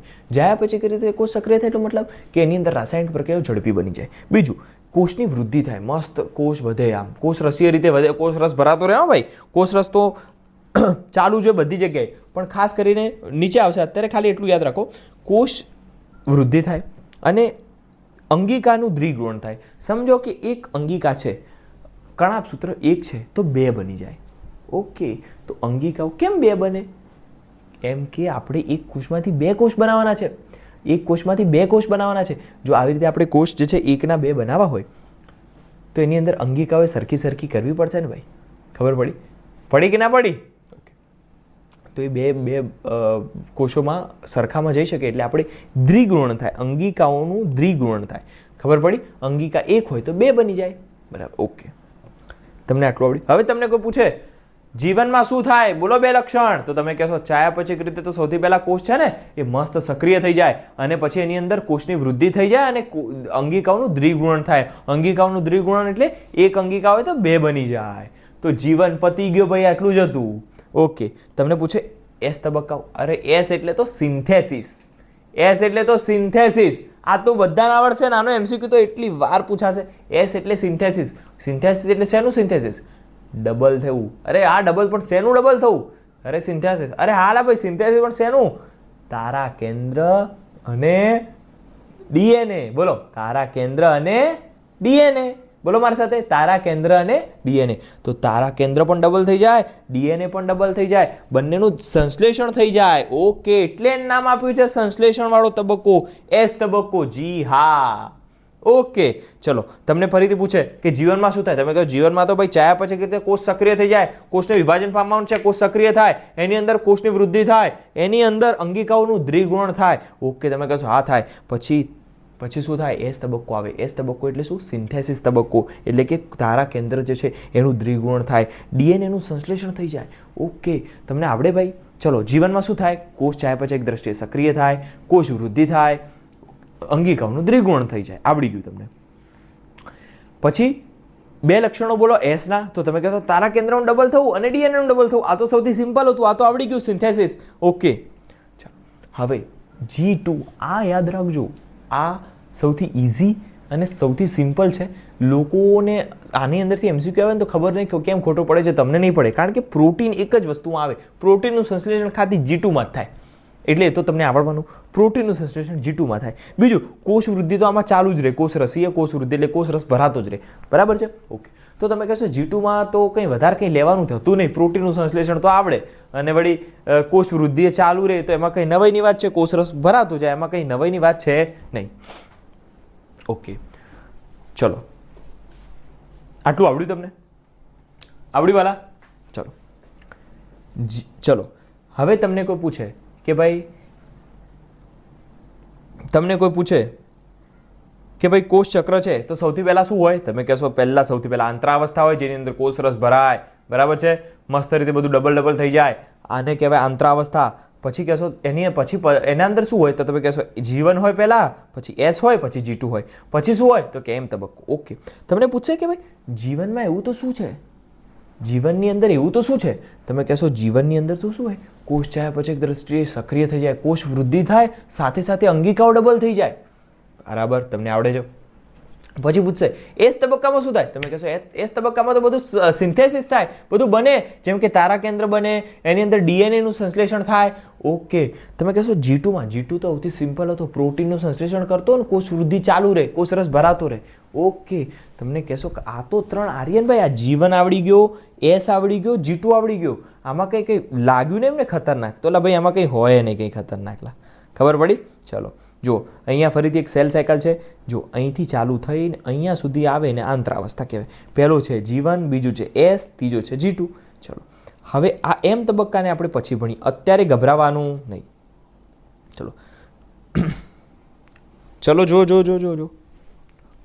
જો ભાઈ આ આવડે છે તમને ફરીથી પૂછું તો આવડે તમને કે જીવન શું છે, એસ શું છે, G2? તમે બોલો, હવે હું નહીં બોલું. જીવન એટલે શું? પહેલા શું બોલો? ચયાપચયક દ્રષ્ટિએ સક્રિય. ઓકે, પછી બોલો? હા, કોષ વૃદ્ધિ અને અંગિકાનું દ્વિગુણન. ચલો એસમાં શું હોય? બોલો મારી સાથે. શું હોય? તારા કેન્દ્રનું દ્વિગુણન અને ડીએનએ નું સંશ્લેષણ. ઓકે, ચલો છેલ્લે G2 માં પૂછે તમને શું લખશો તમે? પ્રોટીનનું સંશ્લેષણ અને કોષ વૃદ્ધિ તો ચાલુ જ રહે. કોષ વૃદ્ધિ. અરે યાર હોશિયાર માણસ યાર તમે. આવડી ગયો? ચલો આવડી. હવે કેવું હોય, એમ તબક્કામાં જવાનું. એમ તબક્કામાં જશો ને તમે, જુઓ એમ તબક્કામાં જશો ને એટલે આ એક, આ જો આ એક, આ બે, અહીંયા દોરી આપણે થોડું સાઈડમાં, આ એક, આ બે, આ 3, 4 મેઇન તબક્કા છે. આ પૂરા થઈ જાય ને પછી તો બંને કોષને આપણે મસ્ત છૂટા પાડવા પડે. કોષ રસ પણ અડધો અડધો થઈ જાય. એટલે આને આપણે આ 5મું છે ને એને આમ ગણી ના શકાય કે એમ તબક્કાનો ભાગ પણ ગણવો પડે. તો 1, 2, 3, 4 અને પછી 5. પહેલા 4 સૌથી ઇમ્પોર્ટન્ટ છે. પહેલામાં કંઈક ભણવાનું હોય પૂર્વાવસ્થામાં, બીજું છે ભાજના અવસ્થા, ત્રીજું છે ભાજનોત્તરાવસ્થા, ચોથું છે અંત્યાવસ્થા અને છેલ્લું છે કોષરસ વિભાજન. તો 5 જે છે એમાં સૌથી સિમ્પલ કયો? સૌથી સિમ્પલ કોષરસનું વિભાજન. કોષરસના વિભાજનમાં શું હોય? અડધો અડધો થઈ જાય, વાત પૂરી. સૌથી મહત્વના 4 તબક્કા આપણે શીખવાના છે. તો હું અહીંયા લખું તો ચાલે ભાઈ? હું અહીંયા લખું તો ચાલે? ક્યાં ગયું?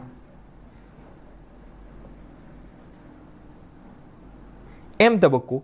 એમ તબક્કાની અંદર 4 વસ્તુઓ છે. કેટલી છે? પહેલું છે પૂર્વાવસ્થા, જેને પ્રોફેઝ કહેવાય. બોલો મારી સાથે, ચલો. પહેલું છે પૂર્વાવસ્થા, જેને પ્રોફેઝ કહેવાય. બોલો મારી સાથે, પૂર્વાવસ્થા જેને પ્રોફેઝ કહેવાય. ચલો 4 તબક્કા છે ભાઈ.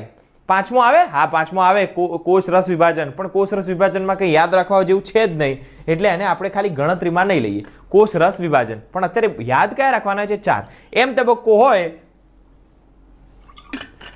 એની અંદર 4 વસ્તુઓ આવે. પહેલું છે પૂર્વાવસ્થા, જેને પ્રોફેઝ કહેવાય. બીજું ભાજના અવસ્થા, જેને મધ્યાવસ્થા એટલે મધ્યવાળી અવસ્થા, મેટાફેઝ કહેવાય. આવડી ગયું. ત્રીજું ભાજનોત્તરાવસ્થા એટલે કે પશ્વાવસ્થા, એનાફેઝ કહેવાય. અને ચોથું છે ભાજના અંતિમાવસ્થા, જે અંત્યાવસ્થા. ભાઈ આંતરાવસ્થા નથી હો, અંત્યાવસ્થા. અંત આવી ગયો, બરાબર, અંત્યાવસ્થા, જેને આપણે કહીશું ટીલોફેઝ. ઓકે, લાસ્ટ વર્ડ એટલે ટીલોફેઝ. ઓકે, 4 તબક્કા છે. પૂર્વાવસ્થા, ભાજનાવસ્થા, ભાજનોત્તરાવસ્થા અને ચોથું છે ભાજના અંતિમા એટલે અંત્યાવસ્થા. બરાબર, ચલો અંત્યાવસ્થા. તો ચલો આપણે 4 લખીએ બગા. ચલો હોશિયાર છોકરાઓ. આમાં કંઈ હતું નહીં. કોષ ચક્ર હતું. કોષ ચક્રની અંદર 2 ભાગ હતા. આંતરાવસ્થા, એમ તબક્કો. આંતરાવસ્થા એટલે G1, S અને G2. ચલો એમ તબક્કાની અંદર 4 વસ્તુઓ હતી. પહેલું છે પૂર્વાવસ્થા.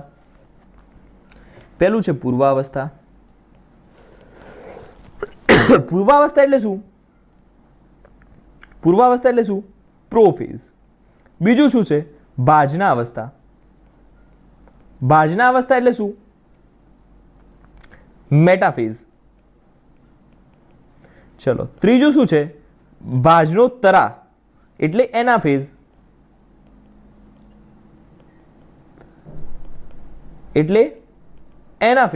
અને ચોથું શું છે? ભાજના અંતિમા એટલે અંત્યાવસ્થા. આંતરા નથી બકા, અંત છે. અંત્યાવસ્થા એટલે એને કહેવાય ટીલોફેઝ. ચલો મારી સાથે એમ તબક્કાના 4 ભાગ બોલવાના છે. એ ભાઈ આમાં 5મો આવે હો. 5મો આવે એટલે કોષ રસ વિભાજન. બરાબર ને? સાઇટોકાઇનેસિસ, કોષ રસ વિભાજન. 5માં તો હવે આવડે જ ને યાર. પણ એમ તબક્કાના મુખ્ય 4 તબક્કા બોલો ને ભાઈ. ચલો પૂર્વાવસ્થા એટલે શું? પ્રોફેઝ. બોલો મારી સાથે, પૂર્વાવસ્થા એટલે શું? પ્રોફેઝ. ભાજનાવસ્થા એટલે શું? મેટાફેઝ. ભાજનોત્તરાવસ્થા એટલે શું? એનાફેઝ. અંત્યાવસ્થા એટલે શું? ટીલોફેઝ. ચલો આટલું તમને પહેલા આવડવું જોઈએ. કોષ ચક્ર છે. કોષ ચક્રની અંદર સૌથી પહેલા છે આંતરાવસ્થા. આંતરાવસ્થા એટલે કે કોષ રસ ભરવો, કંઈક વસ્તુઓ ડબલ કરવી, એને કહેવાય આંતરાવસ્થા.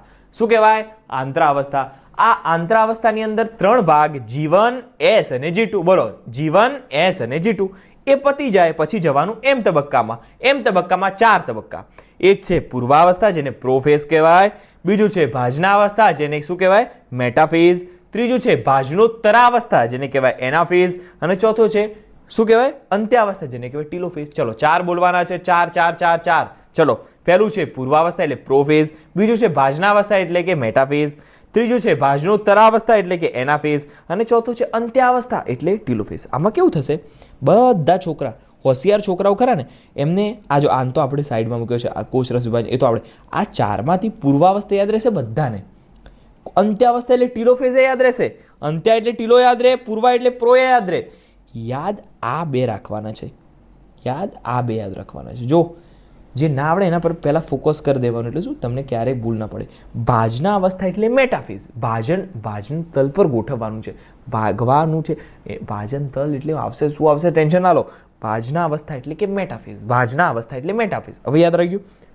ભાજનો તરા, ઉત્તર માગવાનું, ઉત્તર ના આપે તો ખેંચી લેવાના, એને કહેવાય એનાફેઝ. 4 તબક્કા, પ્રોફેઝ, પૂર્વાવસ્થા, પ્રોફેઝ યાદ રહેશે. છેલ્લે અંત્યાવસ્થા ટીલોફેઝ યાદ રહેશે. બરાબર. યાદ શું નહીં રહે ખબર છે? ભાજના અવસ્થા એટલે કે એને કહેવાય મેટાફેઝ. ભાજના અવસ્થા એટલે પૂરી થાય, પછી ભાજનોત્તરા, ભાજનોત્તરા એટલે એનાફેઝ. ચલો 4ના નામ બોલીશું આપણે. યાદ રાખજો પહેલા, યાદ રાખજો કોષ ચક્ર છે ને એના 2 તબક્કા, એક છે આંતરાવસ્થા, એક છે એમ તબક્કો. આંતરાવસ્થા એટલે કે જીવન, એસ અને G2, અને એમ તબક્કો બરાબર છે એની અંદર 4, એક છે પૂર્વાવસ્થા પ્રોફેઝ, બીજું છે ભાજનાવસ્થા મેટાફેઝ, ત્રીજું છે બોલવાનું. હું કેમ ગેપ લઉં છું, તમે બોલો એ માટે. અરે બોલતા નથી પાછા, બોલવાનું. ચલો પહેલું છે પૂર્વાવસ્થા પ્રોફેઝ, બીજું છે ભાજનાવસ્થા બોલો મેટાફેઝ, ત્રીજું છે ભાજનોત્તરાવસ્થા એટલે એનાફેઝ, પછી અંત્યાવસ્થા એટલે ટીલોફેઝ. અંત્યા એટલે અંત, બરાબર ને? ઘણાને કેવું હજુ છોકરાઓ પ્રોબ્લેમ શું થાય, આંતરાવસ્થા એટલે આંતરા એટલે વચ્ચેની અવસ્થા. એક એમ તબક્કો પતે અને બીજો એમ તબક્કો આવે, એના વચ્ચે શું આવે? આંતરાવસ્થા. આ ચક્ર છે, આ એમ તબક્કો છે, ફરીથી એમ તબક્કા આવવું હોય તો વચ્ચે શું આવ્યું? આ અવસ્થા, આને કહેવાય આંતરા. આંતરા એટલે ઇન્ટર, ઇન્ટર એટલે વચ્ચેનો. ઓકે, સમજ્યા?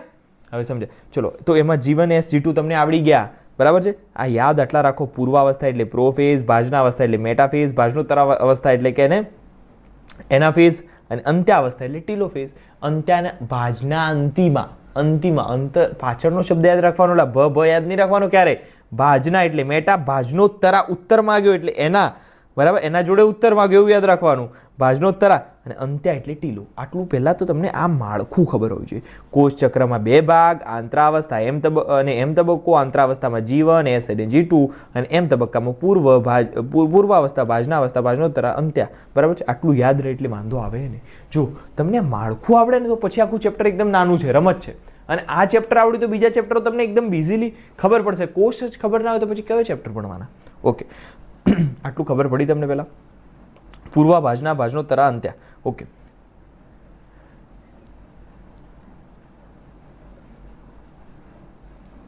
ચલો જીવનની અંદર તમને ફરીથી યાદ કરીશું આપણે.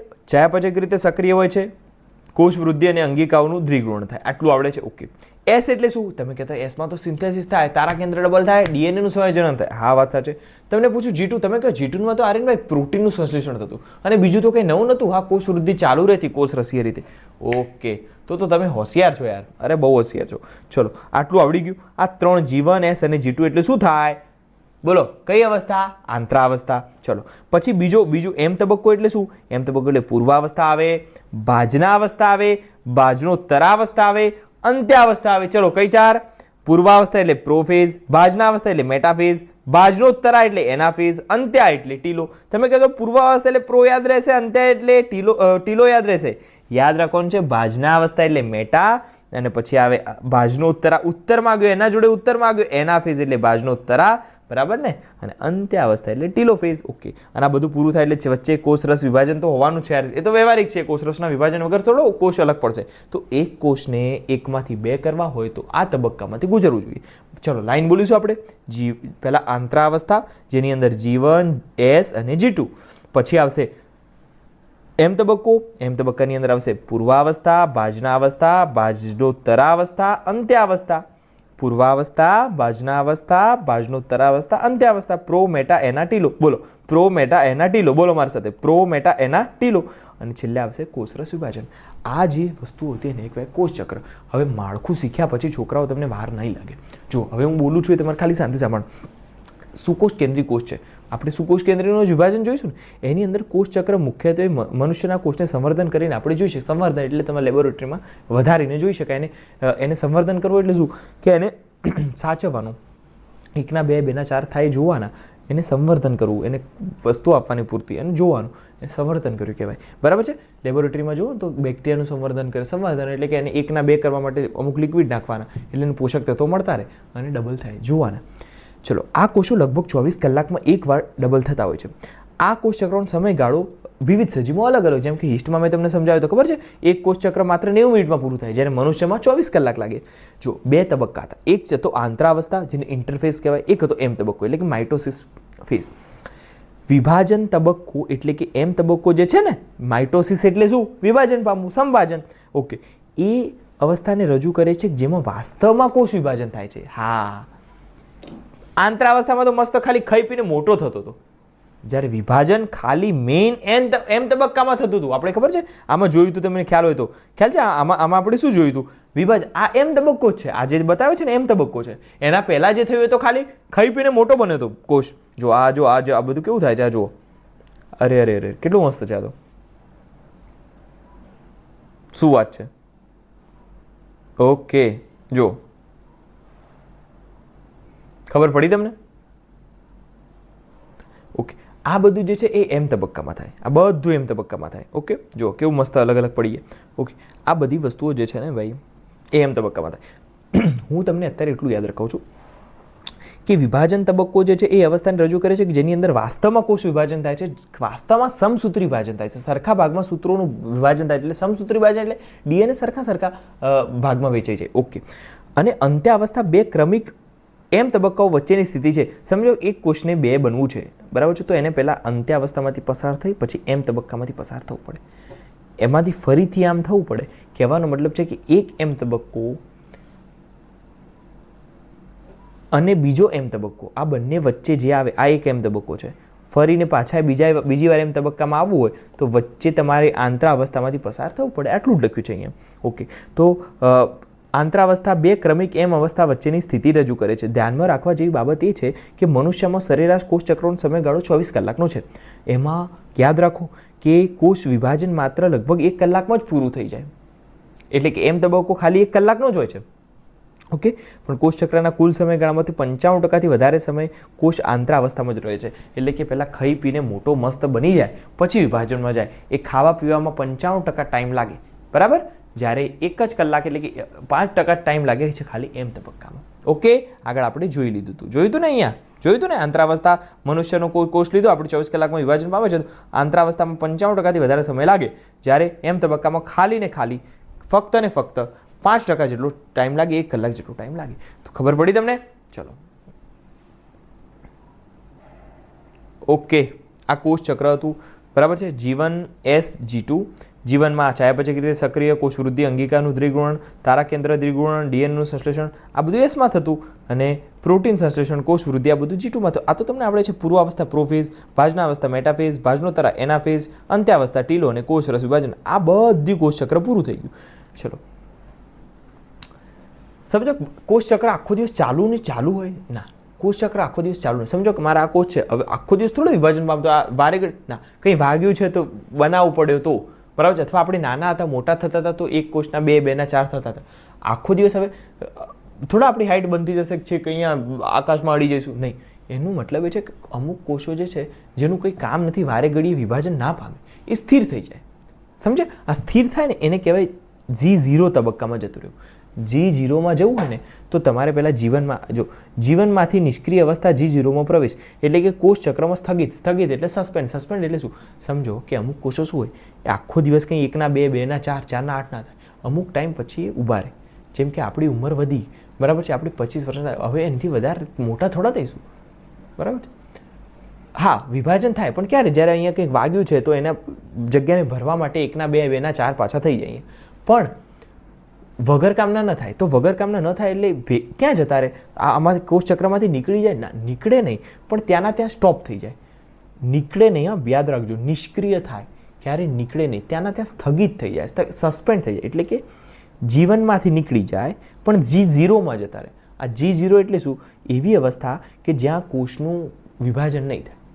ઓકે, તમને કોઈ પૂછે છે કે જીવનમાંથી નિષ્ક્રિય અવસ્થા G0માં પ્રવેશ કરવો, એનો મતલબ શું? એનો મતલબ એ કે કોષ ચક્રમાંથી ક્યાંય નીકળી નથી ગયું, ખાલી એ ત્યાં જઈને ઊભો રહ્યો છે, એટલે કે સ્થગિત થયો છે. આ ક્વેશ્ચન પહેલાં પૂછાયેલો હતો ને, આપણા નીટવાળાએ કંઈક લોચા માર્યા હતા જવાબ આપવામાં. તો યાદ રાખવાનું, કોષ ચક્રમાંથી નીકળતો નથી, કોષ ચક્રમાં સ્થગિત થઈ જાય છે, ત્યાં ઊભો રહી જાય છે. એટલે કે એક કોષ છે કે આખો દિવસ થોડો વિભાજન પામે. ના, આખો દિવસ વિભાજન નહીં પામે તો શું થશે? વિભાજન પામ્યા પછી શું કરશે?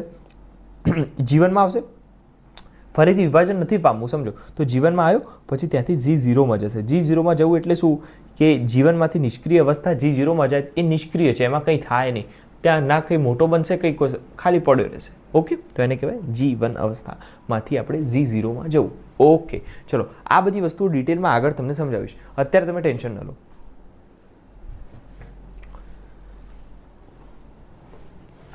અત્યારે શું, ખાલી હું તમને કહું એટલું આવડવું જોઈએ. શું આવડવું જોઈએ? હું તમને કહીશ કે કોષ ચક્ર છે, એની અંદર કેટલા તબક્કા? તમે કહેશો આંતરાવસ્થા ને એમ તબક્કો. તમે કહેશો આંતરાવસ્થામાં શું? G1, S અને G2. તમને કહું જીવનમાં શું? તમે કહેશો ચયાપચય કેવી રીતે સક્રિય હોય છે અને અંગિકાઓ ડબલ બની જાય. તમને કહીશ એસમાં શું? તમે કહેશો પેલા તારા કેન્દ્ર ડબલ થાય અને DNA નું સંયોજન થાય. તમને કહીશ G2માં તમે કહેશો પ્રોટીન ડબલ થાય, કોષ જે એની અંદર પ્રોટીન ડબલ થાય અને કોષની વૃદ્ધિમાં વધારો ચાલુ જ રહે. ઓકે, કોષ રસીય કોષ વૃદ્ધિમાં ચાલુ જ રહે વધારો. ઓકે, તમને પૂછીશ કે G1, S અને G2માંથી શેમાં DNA? તમે કહેશો Sમાં. તમને એવું પૂછીશ પ્રોટીન, તમે કહેશો G2માં. તમને એવું પૂછીશ કે અંગિકાઓ ક્યાં ડબલ થાય? તમે કહેશો G1માં. અરે યાર, તમારે જેટલો કોઈ હોશિયાર માણસ નથી. આટલું બધું યાદ રહી ગયું તમને. ચલો, એમ તબક્કાના હું કહીશ કે ભાગ બોલો લાઈન સર, એના તબક્કાઓ બોલો, પેટા તબક્કાઓ. તમે કહેશો પહેલું છે પૂર્વાવસ્થા, પ્રોફેઝ, યાદ રહેશે આર્યનભાઈ. છેલ્લો અંત્યાવસ્થા, ટીલો પણ યાદ રહેશે આર્યનભાઈ. પેલા બે વચ્ચેવાળા યાદ નથી રહેતા, પણ અમે યાદ રાખી લીધા છે. હું કહીશ કયા? તમે કહેશો ભાજના અવસ્થા, એટલે એને કહેવાય છે મેટાફેઝ. ભાજનોત્તરા એટલે કે કહેવાય છે એનાફેઝ. અરે યાર, આ તો હોશિયાર માણસોને જ આપણે ચાર. જી હા, પૂર્વાવસ્થા એટલે પ્રોફેઝ, ભાજના અવસ્થા એટલે મેટાફેઝ, ભાજનોત્તરા એટલે એનાફેઝ, અંત્યાવસ્થા એટલે ટીલોફેઝ અને કોષ રસીય વિભાજન છેલ્લે થઈ જાય એટલે કોષ ચક્ર આપણું પૂરું થઈ જાય. ઓકે, અહીંયા જો G1, S, G2, prophase, metaphase, anaphase, telophase ને સાયટોકાઇનેસિસ એટલે કે કોષ રસ વિભાજન પતી ગયું. ઓકે, જો આ બધું અહીંથી જો અહીંથી લઈને આ બધું જે હતું ને ઇન્ટરફેઝ હતો. ઇન્ટરફેઝ એટલે શું? એનો મતલબ થાય છે કે આંતરાવસ્થા. પછી એમ તબક્કો માઇટોસિસ, બરાબર ને? એમ તબક્કો છેલ્લે કોષ રસ વિભાજન થાય એટલે પૂરું થઈ જાય કામ. જો આપણે મેં કેટલું મસ્ત બનાવ્યું છે, અને લખી દેવાનું તમારે એનસીઈઆરટીમાં. જો આ બધું આવું થાય. અને અત્યારે જોઈએ આપણે, હા, હવે જો એમ તબક્કાની શરૂઆતની અંદર કોષ કેન્દ્ર વિભાજન એટલે કે હવે એમ તબક્કા પર આવ્યા આપણે શેના પર આવ્યા? જો અહીંયા આપણે આખું સમજી લીધું. હવે અહીંયા આવ્યા. શેમાં આવ્યા? અહીંયા. જો પૂર્વાવસ્થા, ભાજનાવસ્થા, ભાજનોત્તરા, અંત્યા. હવે તમને કહો, આ બધું તો શું હતું? બધું ભેગું કરીને મોટો કોષ બનાવતા હતા. આનો મતલબ શું છે? આનો મતલબ છે કે કોષ કેન્દ્રને વિભાજન કરવું. કોષ કેન્દ્રને વિભાજન કરવું બહુ મહત્વનું છે. જો અહીંયા લખ્યું છે બધું બહુ મસ્ત રીતે. એમ તબક્કાની શરૂઆતમાં શું થાય? તમે કહેશો એમ તબક્કાની શરૂઆતમાં કોષ કેન્દ્રનું વિભાજન થાય. આપણે પેલો વિડીયો જોયો ને એમાં એ જ બધું બતાવતો. કેરિયોકાઇનેસિસ થાય, જે બે બાળ રંગસૂત્રોનું નિર્માણ અને કોષ રસ વિભાજન એટલે કે સાયટોકાઇનેસિસથી અંત પામે છે. એટલે બે બાળ રંગસૂત્રોનું નિર્માણ થશે, કોષ રસનું વિભાજન થશે અને બધું પતી જશે. આપણે વિડીયોમાં આખું જોયું હતું કે પહેલાં કોષ મોટો થાય, બરાબર, બધું ખેંચાઈ જાય, પછી એનું પણ કોષ રસ વિભાજન થાય અને પછી બંને અલગ પડી જાય. આંતરાવસ્થાને વિશ્રામી અવસ્થા કહે છે. આ ક્વેશ્ચન તમને પૂછી શકે છે.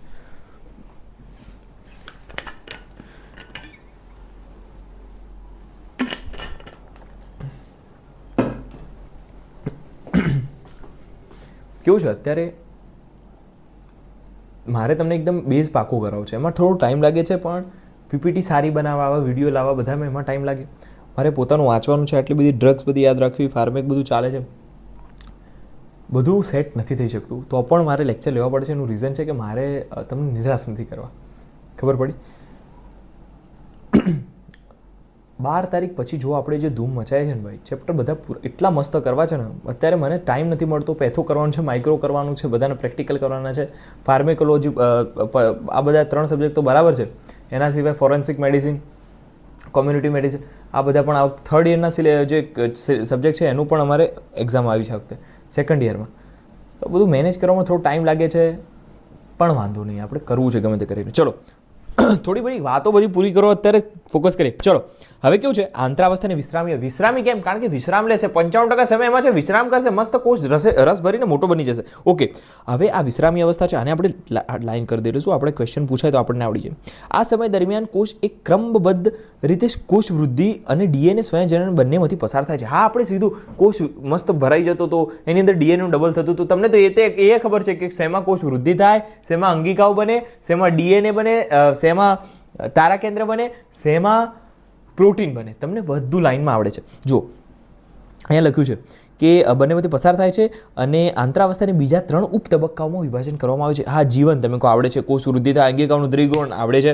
ચલો, એસ તબક્કો, સિન્થેસિસ તબક્કો, બરાબર છે, એટલે કે તારાકેન્દ્રનું દ્વિગુણન, ડીએનએનું સ્વયંજનન આવડે છે. ચલો, તમને G2 એટલે કે ગેપ 2 ફેઝ, આની અંદર પ્રોટીનનું સંશ્લેષણ થાય, કોષ રસીય અને કોષ વૃદ્ધિ ચાલુ રહે, કોષ રસીય રીતે વૃદ્ધિ થાય, કોષ રસ ભરાવતો રહે અને કોષ વૃદ્ધિ ચાલુ રહે. તમને આ ત્રણેય આવડે છે ભાઈ? જી હા. જીવનમાં ગેપ ફેઝમાં શું, 1માં શું હોય? કોષ વૃદ્ધિ, અંગિકાનું દ્વિગુણન. એસ તબક્કો એટલે તારાકેન્દ્રીય દ્વિગુણન અને ડીએનએનું સંયોજન. G2 તબક્કો એટલે ગેપ 2 એટલે કે પ્રોટીન સંશ્લેષણ અને કોષ રસી અને કોષ વૃદ્ધિ ચાલુ રહે. ઓકે, આટલું આવડ્યું તમને? હવે તો તમે હોશિયાર માણસ. જુઓ, જીવન તબક્કો સંભાજન અને ડીએનએની સંયોજનની શરૂઆત વચ્ચેના મધ્યસ્થી તબક્કા તરીકે શરૂ. હવે આ લોકો કેવું કે બુકવાળા. હવે જો આ તમને કહું, જીવન ફેઝ છે એ એમ તબક્કો અને એસ વચ્ચે આવેલો છે. એટલે આમાં કંઈ શીખવા જેવું છે? આ તો હું પણ બનાવી દઉં ને કે એસ તબક્કો એ જીવન ફેઝ અને G2 વચ્ચે આવેલો છે. કંઈ છે આમાં સેન્સ છે? પણ આ બધું શું તમને બુક થોડી મોટી લાગે અને છોકરાઓને જે ખબર ના પડતી હોય ને એના માટે છે. તમે તો યાર માસ્ટર ક્લાસમાં ભણેલા, તમને આવું કોઈ કહે કે એસ તબક્કો એ જીવન અને G2 વચ્ચે આવેલો છે, આમાં કંઈ નવીની વાત છે? ના, ખબર છે, કારણ કે તમને લાઈનમાં ગોઠવેલું છે. તમને કોઈ પૂછે કે G2 એ એસ અને એમ ફેઝ વચ્ચે આવેલો છે, હા તો આવેલો છે. તમે કહેશો આ આવેલો છે, એમાં શું છે? તો બસ આ જ લખ્યું છે. જુઓ અહીંયા કે જીવન તબક્કો એટલે આ તબક્કો એ સંભાજન, એટલે કે અહીંયા સંભાજન હતું ને, માઇટોસિસ એટલે સંભાજન, અથવા તો એમ તબક્કો, જે પણ કોઈ સંભાજન કહી દો, સરખું ભાજન, અથવા તો માઇટોસિસ, અથવા તો એમ તબક્કો. તો એમ તબક્કા અને ડીએનએ સંયોજનની શરૂઆત વચ્ચેનો એટલે હવે કેવું ખતરનાક કેટલું લખે છે. જીવન તબક્કો એ એમ તબક્કો અને ડીએનએ સંયોજનની શરૂઆત વાળો એસ તબક્કો એમની વચ્ચે આવેલો છે. તો હા, આવેલો છે. વચ્ચેના મધ્યસ્થી તબક્કાને અનુસરે છે. હા, તો મધ્યસ્થી તબક્કો છે, મધ્યનો તબક્કો છે. ઓકે, ચલો. જીવન અવસ્થાની અંદર કોષ ચયાપચય રીતે સક્રિય હોય છે. તમે કહેશો હા, સતત વૃદ્ધિ ચાલુ હોય છે, પરંતુ ડીએનએનું સંયોજન કરતો, હા ડીએનએનું થોડું, ડીએનએનું સંયોજન તો એસ તબક્કો કરે. ચલો, એસ તબક્કો અથવા તો સંશ્લેષણ તબક્કો, સિન્થેસિસ તબક્કો, આ તબક્કા દરમિયાન ડીએનએનું સંશ્લેષણ થાય છે, તેનું સંયોજન થાય છે, એટલે કે એના જેવું જેવું બને છે. અને આ દરમિયાન પ્રત્યેક કોષની અંદર ડીએનએની માત્રા બમણી થઈ જાય છે. યાદ રાખજો મારા વાલા, ડીએનએની માત્રા ડબલ થાય છે, રંગસૂત્રોની નહીં. કેમ આર્યનભાઈ આ થોડુંક આ કંઈક નવું ના લાવ્યા તમે? ના, જો તમને સમજાવો. આ એક મોટો કોષ હતો, એની અંદર કોષ કેન્દ્ર હતું, થોડું મોટું બનાવું છું. એની અંદર આ એક ડીએનએ હતું, 2 ડીએનએ હતા, 3 ડીએનએ હતા, આવા 46 હતા. કેટલા? 46. કેટલા હતા? 46. સમજો કે જીવન તબક્કો આવ્યો, તો જીવન તબક્કો આવશે ને તો કોષરસ ભરાશે, બરાબર છે, અંગિકાઓ ડબલ થઈ જશે, પણ ડીએનએ ને કંઈ ફરક પડે નહીં. ચલો, જીવન તબક્કો જતો રહ્યો. ચલો, જીવન તબક્કો જતો રહ્યો. હવે એસ તબક્કો આવ્યો. એસ તબક્કો આવશે ને એટલે શું થશે? એસ તબક્કો આવશે એટલે ડીએનએનું સ્વયંજનન થશે. ડીએનએનું સ્વયંજનન થશે. સ્વયંજનન એટલે શું? એના જેવું જેવું ડબલ બની જશે, દ્વિગુણ થશે. દ્વિગુણ એટલે આર્યન જો આ જો આ એક હતું તો એના જેવું જેવું બીજું બની જશે. ઓકે, આના જેવું જેવું બીજું બની જશે. ઓકે, આના જેવું અને જેવું બીજું બની જશે. ઓકે ઓકે, આના જેવું જેવું. પણ તમે જુઓ, ગણતરી કરો તો આ 1, આ 2, આ 3, આ 4, આ 5, આ 6 એમ કરીને 46 જ રહેશે. ડીએનએના લાંબા તંતુઓ 46 જ રહેશે, કારણ કે ડબલ થયા છે તો માત્રા ડબલ થઈ છે, સંખ્યા નહીં. ખ્યાલ આવ્યો તમને?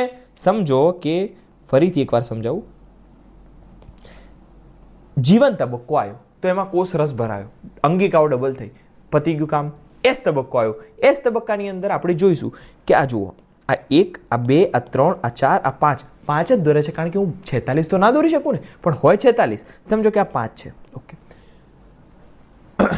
આ 5 છે. તો જ્યારે પણ એસ તબક્કો આવે ને એટલે ડીએનએની માત્રા બમણી થાય. ડીએનએની માત્રા બમણી થાય, રંગસૂત્રોની સંખ્યા નહીં. જો આ એક આ ડબલ થયું કે નહીં, આ જો ડબલ થઈ, માત્રા બમણી થઈ, આ ડીએનએ જે છે એ ડબલ થવાનું ચાલુ થઈ ગયું. ઓકે, પણ તમે ગણશો ને મારા ભાઈ, તો જો અહીંયા કેટલા દેખાય છે? 1, 2, 3, 4, 5, 5 જ દેખાયા. જી હા, અંદર ટોટલ 46 હોય, 46 હોય, પણ આપણે દોર્યા છે 5, એટલે ચલો, તો એટલા ને એટલા રહેનો મતલબ કે સંખ્યા સમાન રહે, ખાલી માત્રા બમણી થાય.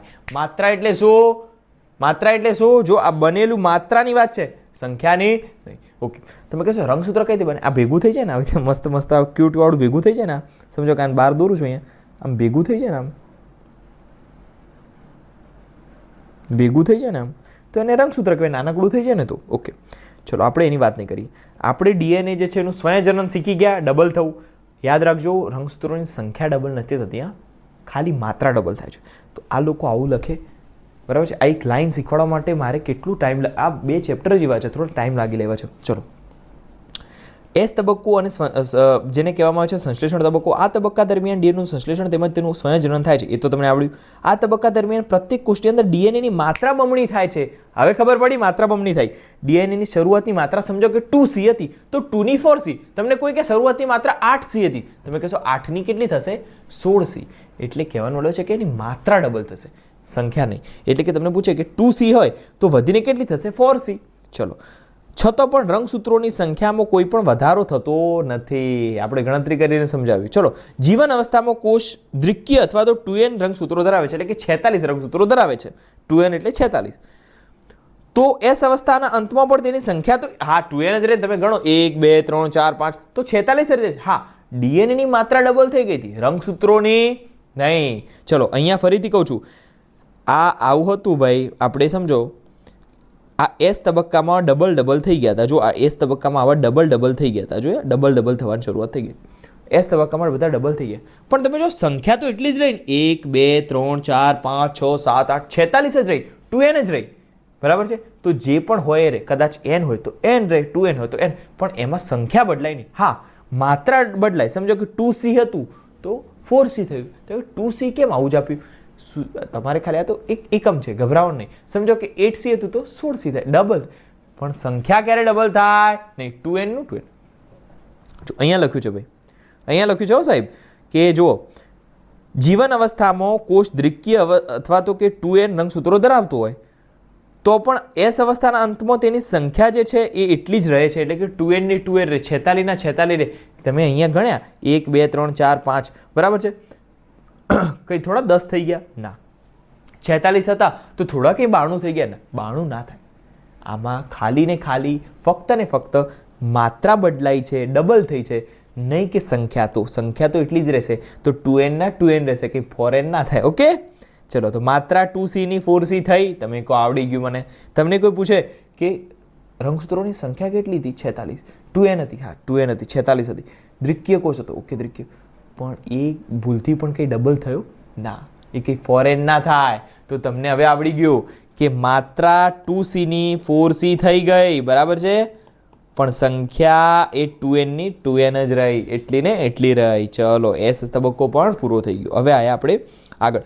પ્રાણી કોષની અંદર એસ અવસ્થા દરમિયાન કોષ કેન્દ્રની અંદર ડીએનએના સંયોજનની શરૂઆત થાય છે અને કોષ રસની અંદર તારા કેન્દ્ર જે છે એના દ્વિગુણ થાય છે. તારા કેન્દ્ર એટલે કે ડબલ થઈ જાય છે.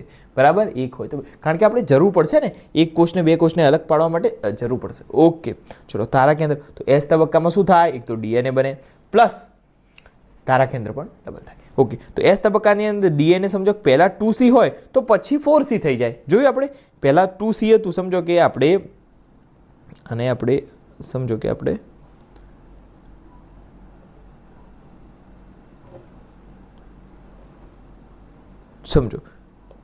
સમજો કે એક આ કોષ હતો, મસ્ત કોષ રસ પી ભરીને મસ્ત જીવન તબક્કો પસાર કર્યો અને એની અંદર આવી રીતે 46 આવી રીતે આમ 1, 2, 3, 4, 5, 6, 7, 8 એમ કે 46 2n વાળા રંગસૂત્રો પેલા ડીએનએના તંતુઓ પડે છે, બરાબર છે. 46 કેટલા? 46.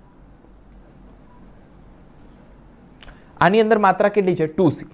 આ જીવન તબક્કો છે, આમાં 2C માત્રા છે.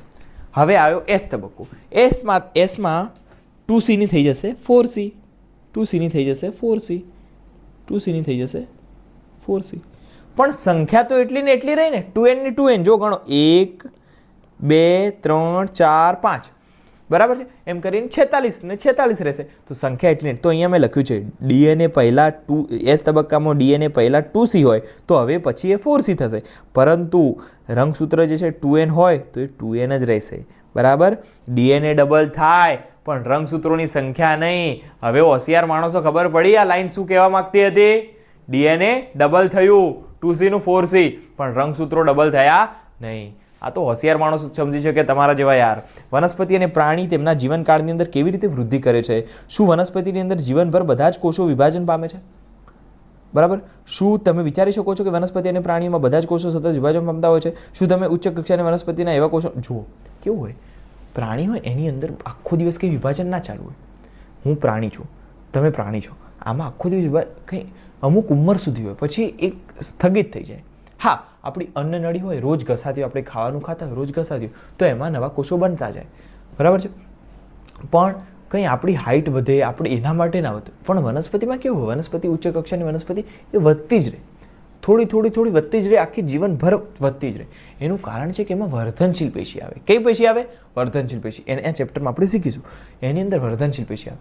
યાદ રાખજો, વનસ્પતિ જે છે એની અંદર વર્ધનશીલ પેશી હોવાથી આખો દિવસ વધતી રહે. પ્રાણીઓમાં એવું હોય નહીં. હા, પ્રાણીઓને આપણે જેમ કે જીભ છે, જીભ આખો દિવસ ઘસાય છે તો એની અંદર નવા કોષો આવતા રહેશે. અન્ન નળી છે એની અંદર નવા કોષો આવતા રહેશે, કારણ કે ઘસારો પડે છે. આપણી અધિચ્છદીય પેશી કે જે આપણા અધિચ્છદ એટલે કે આ બહારની ચામડી બનાવે છે એ ઘસાતી રહે તો એની અંદર નવા કોષો આવે. પણ કંઈ આખો દિવસ આપણે કંઈ મોટા ના જતા રહીએ. તો એનો મતલબ કે આપણી સતત વિભાજન વાળી ક્ષમતાવાળી પેશી ના હોય, પણ વનસ્પતિમાં હોય. ઓકે, ચલો હવે અહીંયા લખ્યું છે કે સમભાજન શેમાં થાય, અર્ધીકરણ શેમાં થાય. જ્યારે જનન કોષોની વાત આવે ને ત્યારે આપણે અર્ધીકરણની ચર્ચા કરશું, એ આપણે પછી ભણશું. આપણે અત્યારે સમભાજન ભણી છે. સમભાજનની જ્યારે પણ ચર્ચા આવે છે ત્યારે સમભાજનમાં એક વસ્તુ ખાસ યાદ રાખો. સમભાજન એટલે કે સરખું ભાજન. સમ એટલે સરખું, તો એને એ દ્રષ્ટિમાં આપણે ગણતરીમાં લઈશું.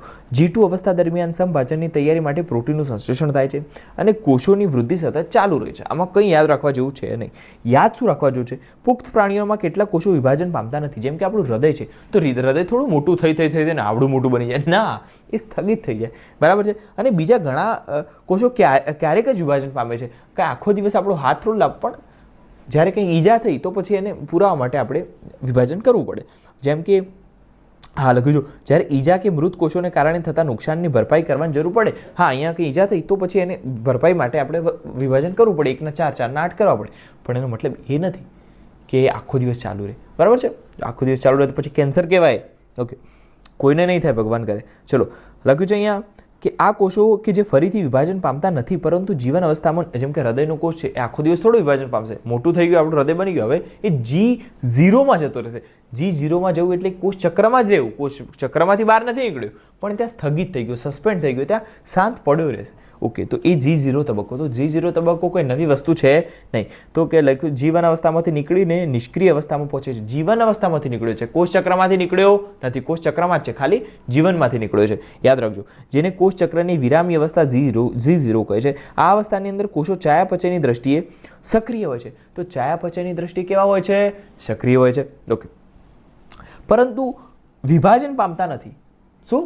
પરંતુ વિભાજન પામતા નથી. એટલે કે G0 જાય છે અને આ અવસ્થામાં કોષો ચયાપચયની દ્રષ્ટિએ સક્રિય હોય છે. એટલે હૃદય કંઈ કામ કરવાનું બંધ ના કરે, કામ ચાલુ હોય, પણ એ કંઈ ડબલ ના થાય. ખબર પડી તમને? તો કોષો જે છે એ ચયાપચયની દ્રષ્ટિએ સક્રિય છે, પરંતુ વિભાજન પામતા નથી. ઓકે, તેનું વિભાજન સજીવની આવશ્યકતા પ્રમાણે થાય. કોઈ જરૂર પડી તો થઈ જાય, પણ કોઈ જરૂર પડે નહીં. ઓકે, પ્રાણીઓની અંદર હવે જો આ થોડીક લાઈન છે કોન્ટ્રોવર્શિયલ. જ્યારે તમે આખું ચેપ્ટર સમજી લેશો ને, અર્ધીકરણ કોને કહેવાય, સમભાજન આખું શું છે, ત્યારે તમને આખી વસ્તુ ખબર પડશે. તો પણ હું તમને અત્યારે સમજાવી દઉં છું.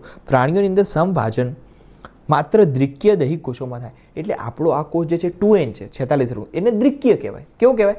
સમજો, આપણે વાત કરીએ શુક્રકોષ, તો એ દ્વિકીય ના કહેવાય, એ એકકીય કહેવાય, કારણ કે એન છે. અંડકોષ એ એન છે, કારણ કે જનન કોષો બધા એન હોય, તો એને કહેવાય એકકીય કોષ. એની આપણી ચર્ચા પછી કરશું. આપણે અત્યારે વાત કરીએ છીએ દ્વિકીય કોષોની. દ્વિકીય કોષો એટલે 2n. કેવા? 2n. કેવા? 2n. ઓકે, તો આ 2n શું છે સમજીએ યાર. ઓકે, 2n શું છે? જો ક્યાં ગયું? હા, તો પ્રાણી કોષોની અંદર સમભાજન જે માત્ર દ્વિકીય દૈહિક કોષોમાં, એટલે દૈહિક કોષો બધા દ્વિકીય જ હોય, બરાબર છે. તેનાથી વિપરીત વનસ્પતિમાં સમભાજન એકકીયમાંય થાય અને દ્વિકીયમાંય થાય. વનસ્પતિ અલગ વસ્તુ છે યાર. એને આપણે એ ચેપ્ટર ભણશું ત્યારે તમને મસ્ત રીતે સમજાશે. વનસ્પતિની અંદર સંતતિ એકાંતર જનનના ઉદાહરણ દ્વારા આપણે સમજી શકીશું. વનસ્પતિ જાતિ અને અવસ્થાની અંદર ઓળખ એકકીય અને જો આ વસ્તુ, એક તો પહેલી વસ્તુ આ એકકીય વાળો ટોપિક છે ને કાઢી નાખ્યો છે ચેપ્ટર 3માંથી.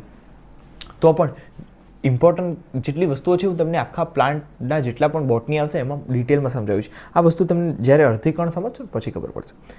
ઓકે, એકકીય દ્વિકીય પછી ખબર પડે. ખાલી એટલું યાદ રાખો. સોરી, સૂતો નથી ને હું આખી રાતનો, એટલે થોડા ઊંઘ આવે છે. એકકીય દ્વિકીય એટલે શું? દ્વિકીય એટલે 2n અને એકકીય એટલે n. હવે જો તમે ડુંગળીના મૂલાગ્રમાં જોવા મળતા કોષો સમજો કે ડુંગળી લીધી, ડુંગળીનું મૂળ લીધું. મૂળ એ કંઈ જનન કોષ કહેવાય? જી નહીં. જનન કોષ તો પરાગરજ, પેલા પરાગરજમાં નીકળે, ખબર છે? પેલા પરાગરજને પેલા વનસ્પતિ જે છે એની અંદર પણ ગેમિટ્સ હોય. શું હોય? ગેમિટ્સ હોય. એ અલગ વસ્તુ છે. પરાગરજ છે, બરાબર છે, એ અલગ વસ્તુઓ છે. એને અત્યારે આપણે ધ્યાનમાં નહીં લઈએ. ખાલી એટલું લઈશું, વનસ્પતિ જે છે એની અંદર પણ દૈહિક કોષો હોય અને એની અંદર પણ ગેમિટ્સ હોય, જનન કોષો હોય. તો વનસ્પતિના દૈહિક કોષોની અંદર મૂળ આવે, પત્તા આવે, થડ આવે, આ બધું આવે. જ્યારે એનો ગેમિટ્સની વાત આવે ને તો એની અંદર તમારા અંડક આવે, એટલે કે પેલો અંડક, અંડાણું, આવું બધું શબ્દો તમને સારો શબ્દ હું તમને કહીશ. પરાગરજ છે, બરાબર છે. તો આ બધી વસ્તુઓ જે છે એ એના જનન કોષોમાં આવે. એ હું તમને શીખવાડીશ, ટેન્શન ન લો. ખાલી અત્યારે એટલું યાદ રાખો કે ડુંગળી છે એને દૈહિક કોષ એટલે કે મૂળ શું કહેવાય? દૈહિક કહેવાય જનન? તમે કહેશો એ તો મૂળ તો યાર દૈહિક જ કહેવાય ને. હા, તો જો મૂલાગ્રમાં જોવા મળતા કોષોમાં સમભાજનનો અભ્યાસ કરી ચૂક્યા છો. તેના અંદર પ્રત્યેક કોષમાં 46 રંગસૂત્રો આવેલા છે. સમજો 46 રંગસૂત્રો આવ્યા છે. મૂળ લીધું, એનો કોષ લીધો, એની અંદર જોયું, અંદર જો હા 16, એટલે કે આ એક જાતનો 2n કોષ કહેવાય, કારણ કે દેહનો છે. દેહનો કોષ હંમેશા 2n હોય. ચલો, તો દેહનો કોષ છે. મૂળ લીધું ડુંગળીના કોષનું, એટલે કે સોરી, ડુંગળી લીધી, અરે ફરીથી ડુંગળી છે, એનો છોડ હતો, એનો મૂળને તોડીને આપણે એનો કોષ લીધો. કોષને જોયો ઝૂમ કરીને. એના કોષ કેન્દ્રની અંદર ટોટલ 16 રંગસૂત્રો આપણને જોવા મળ્યા.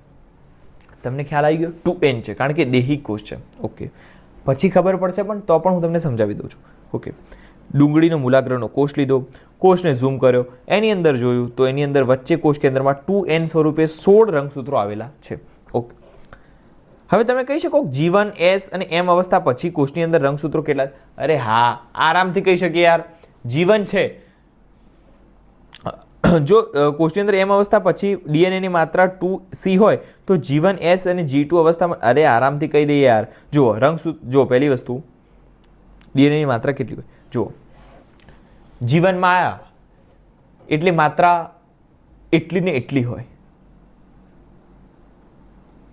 સમજો અહીંયા લખ્યું છે કે M અવસ્થા પછી DNA ની માત્રા 2C છે, તો DNA ની માત્રા M અવસ્થામાં, સમજો કે આપણે પહેલી વસ્તુ બધું ભૂલી જાઓ. પહેલાથી કહું તમને, ડુંગળીનો એક મૂળનો છોડ હતો, એને આપણે લીધો, એની અંદર જોયું કે M અવસ્થા પૂરી થઈ ગઈ છે અને એની અંદર 16 રંગસૂત્રો હતા. 16 રંગસૂત્રો સાથે 2C જેવું DNA હતું. તો જીવનમાં આવે તો 2C જ રહે અને રંગસૂત્રો પણ 16 જ રહે. ચલો, S માં આવ્યા તો DNA જે છે ડબલ થઈ જાય. 2C નું કેટલું થઈ જાય? 4C. ખબર પડી? આ રીતે 4C થઈ જાય. ચલો, 4C થઈ જાય. ચલો, પછી આવ્યા આપણે G2 માં, તો G2 માં પણ એ 4C જ રહે. ખ્યાલ આવ્યો? અને રંગસૂત્રો તો અહીંયા 16 હતા, અહીંયા 16 હતા, અહીંયા પણ 16 હતા. ચલો, અહીંયા આવ્યા સમભાજન છે તો રંગસૂત્રો તો બધામાં 16 જ રહેવાના છે. 16 16 16 16 16. એનું ટેન્શન ના લો, અર્ધીકરણ નથી. આ 16 16 16 16 જ રહેશે.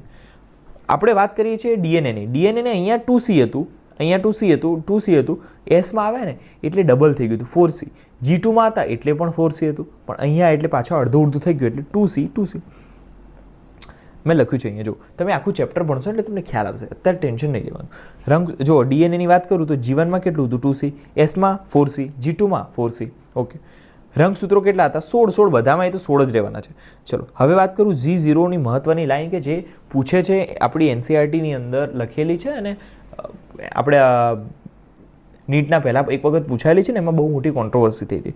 G0 એ જીવનમાંથી બહાર નીકળે છે પરંતુ કોષ ચક્રમાંથી નથી નીકળતો, કોષ ચક્રમાં તો સ્થગિત જ છે, એટલે મેં 2-4 વખત રિપીટ કર્યું. ચયાપચય દ્રષ્ટિએ સક્રિય છે, બરાબર છે. G1 જે છે એમાંથી એક્ઝિટ થયો છે પણ સેલ સાયકલ કોષ ચક્રમાંથી નથી થયો, એમાં તો છે સસ્પેન્ડેડ સ્વરૂપે, સ્થગિત સ્વરૂપે છે. ઓકે, ચલો હવે આપણે આયા સંભાજન. હવે મેં તમને આ આખું સમજાવી દીધું છે કે ભાઈ કોષ ચક્ર શું છે, કોષ ચક્ર શું છે, કોષ ચક્રના તબક્કા કેટલા છે, એની અંદર શું હોય એમ તબક્કો, શું હોય આપણો સંભાજન, આંતરાવસ્થા, શું હોય એમ તબક્કો, આંતરાવસ્થામાં જીવન શું છે, એસ શું છે, G2 શું છે, એની અંદર શું હોય બધું સમજાવી દીધું. મેં તમને સમજાવી દીધું એમ તબક્કો શું છે, એમ તબક્કામાં કેટલા ભાગ હોય, બરાબર છે. પૂર્વાવસ્થા, પ્રોફેઝ, પછી મેટાફેઝ છે, બરાબર છે, પછી એના છે, પછી ટીલો છે, આ બધું સમજાવ્યું છે. તમને ખાલી હવે રૂપરેખા સમજાવી દીધી, આમાં હોય શું સમજાવી દીધું. હવે એક એક વસ્તુને ખાલી તમારે સમજવાની છે, બરાબર છે. આ સંભાજન શીખશો ને તો એના જેવું જ છે આપણું અર્ધીકરણ. ચલો હવે અત્યારે 1 કલાક 44 મિનિટ થઈ છે. આજે મારે આવવાનું હતું નહીં તો પણ હું તમારી માટે આવ્યો, કેમ કે મને ખબર છે તમે બધા એકલા પડશો તો તમે ટેન્શનમાં આવી જશો. ચલો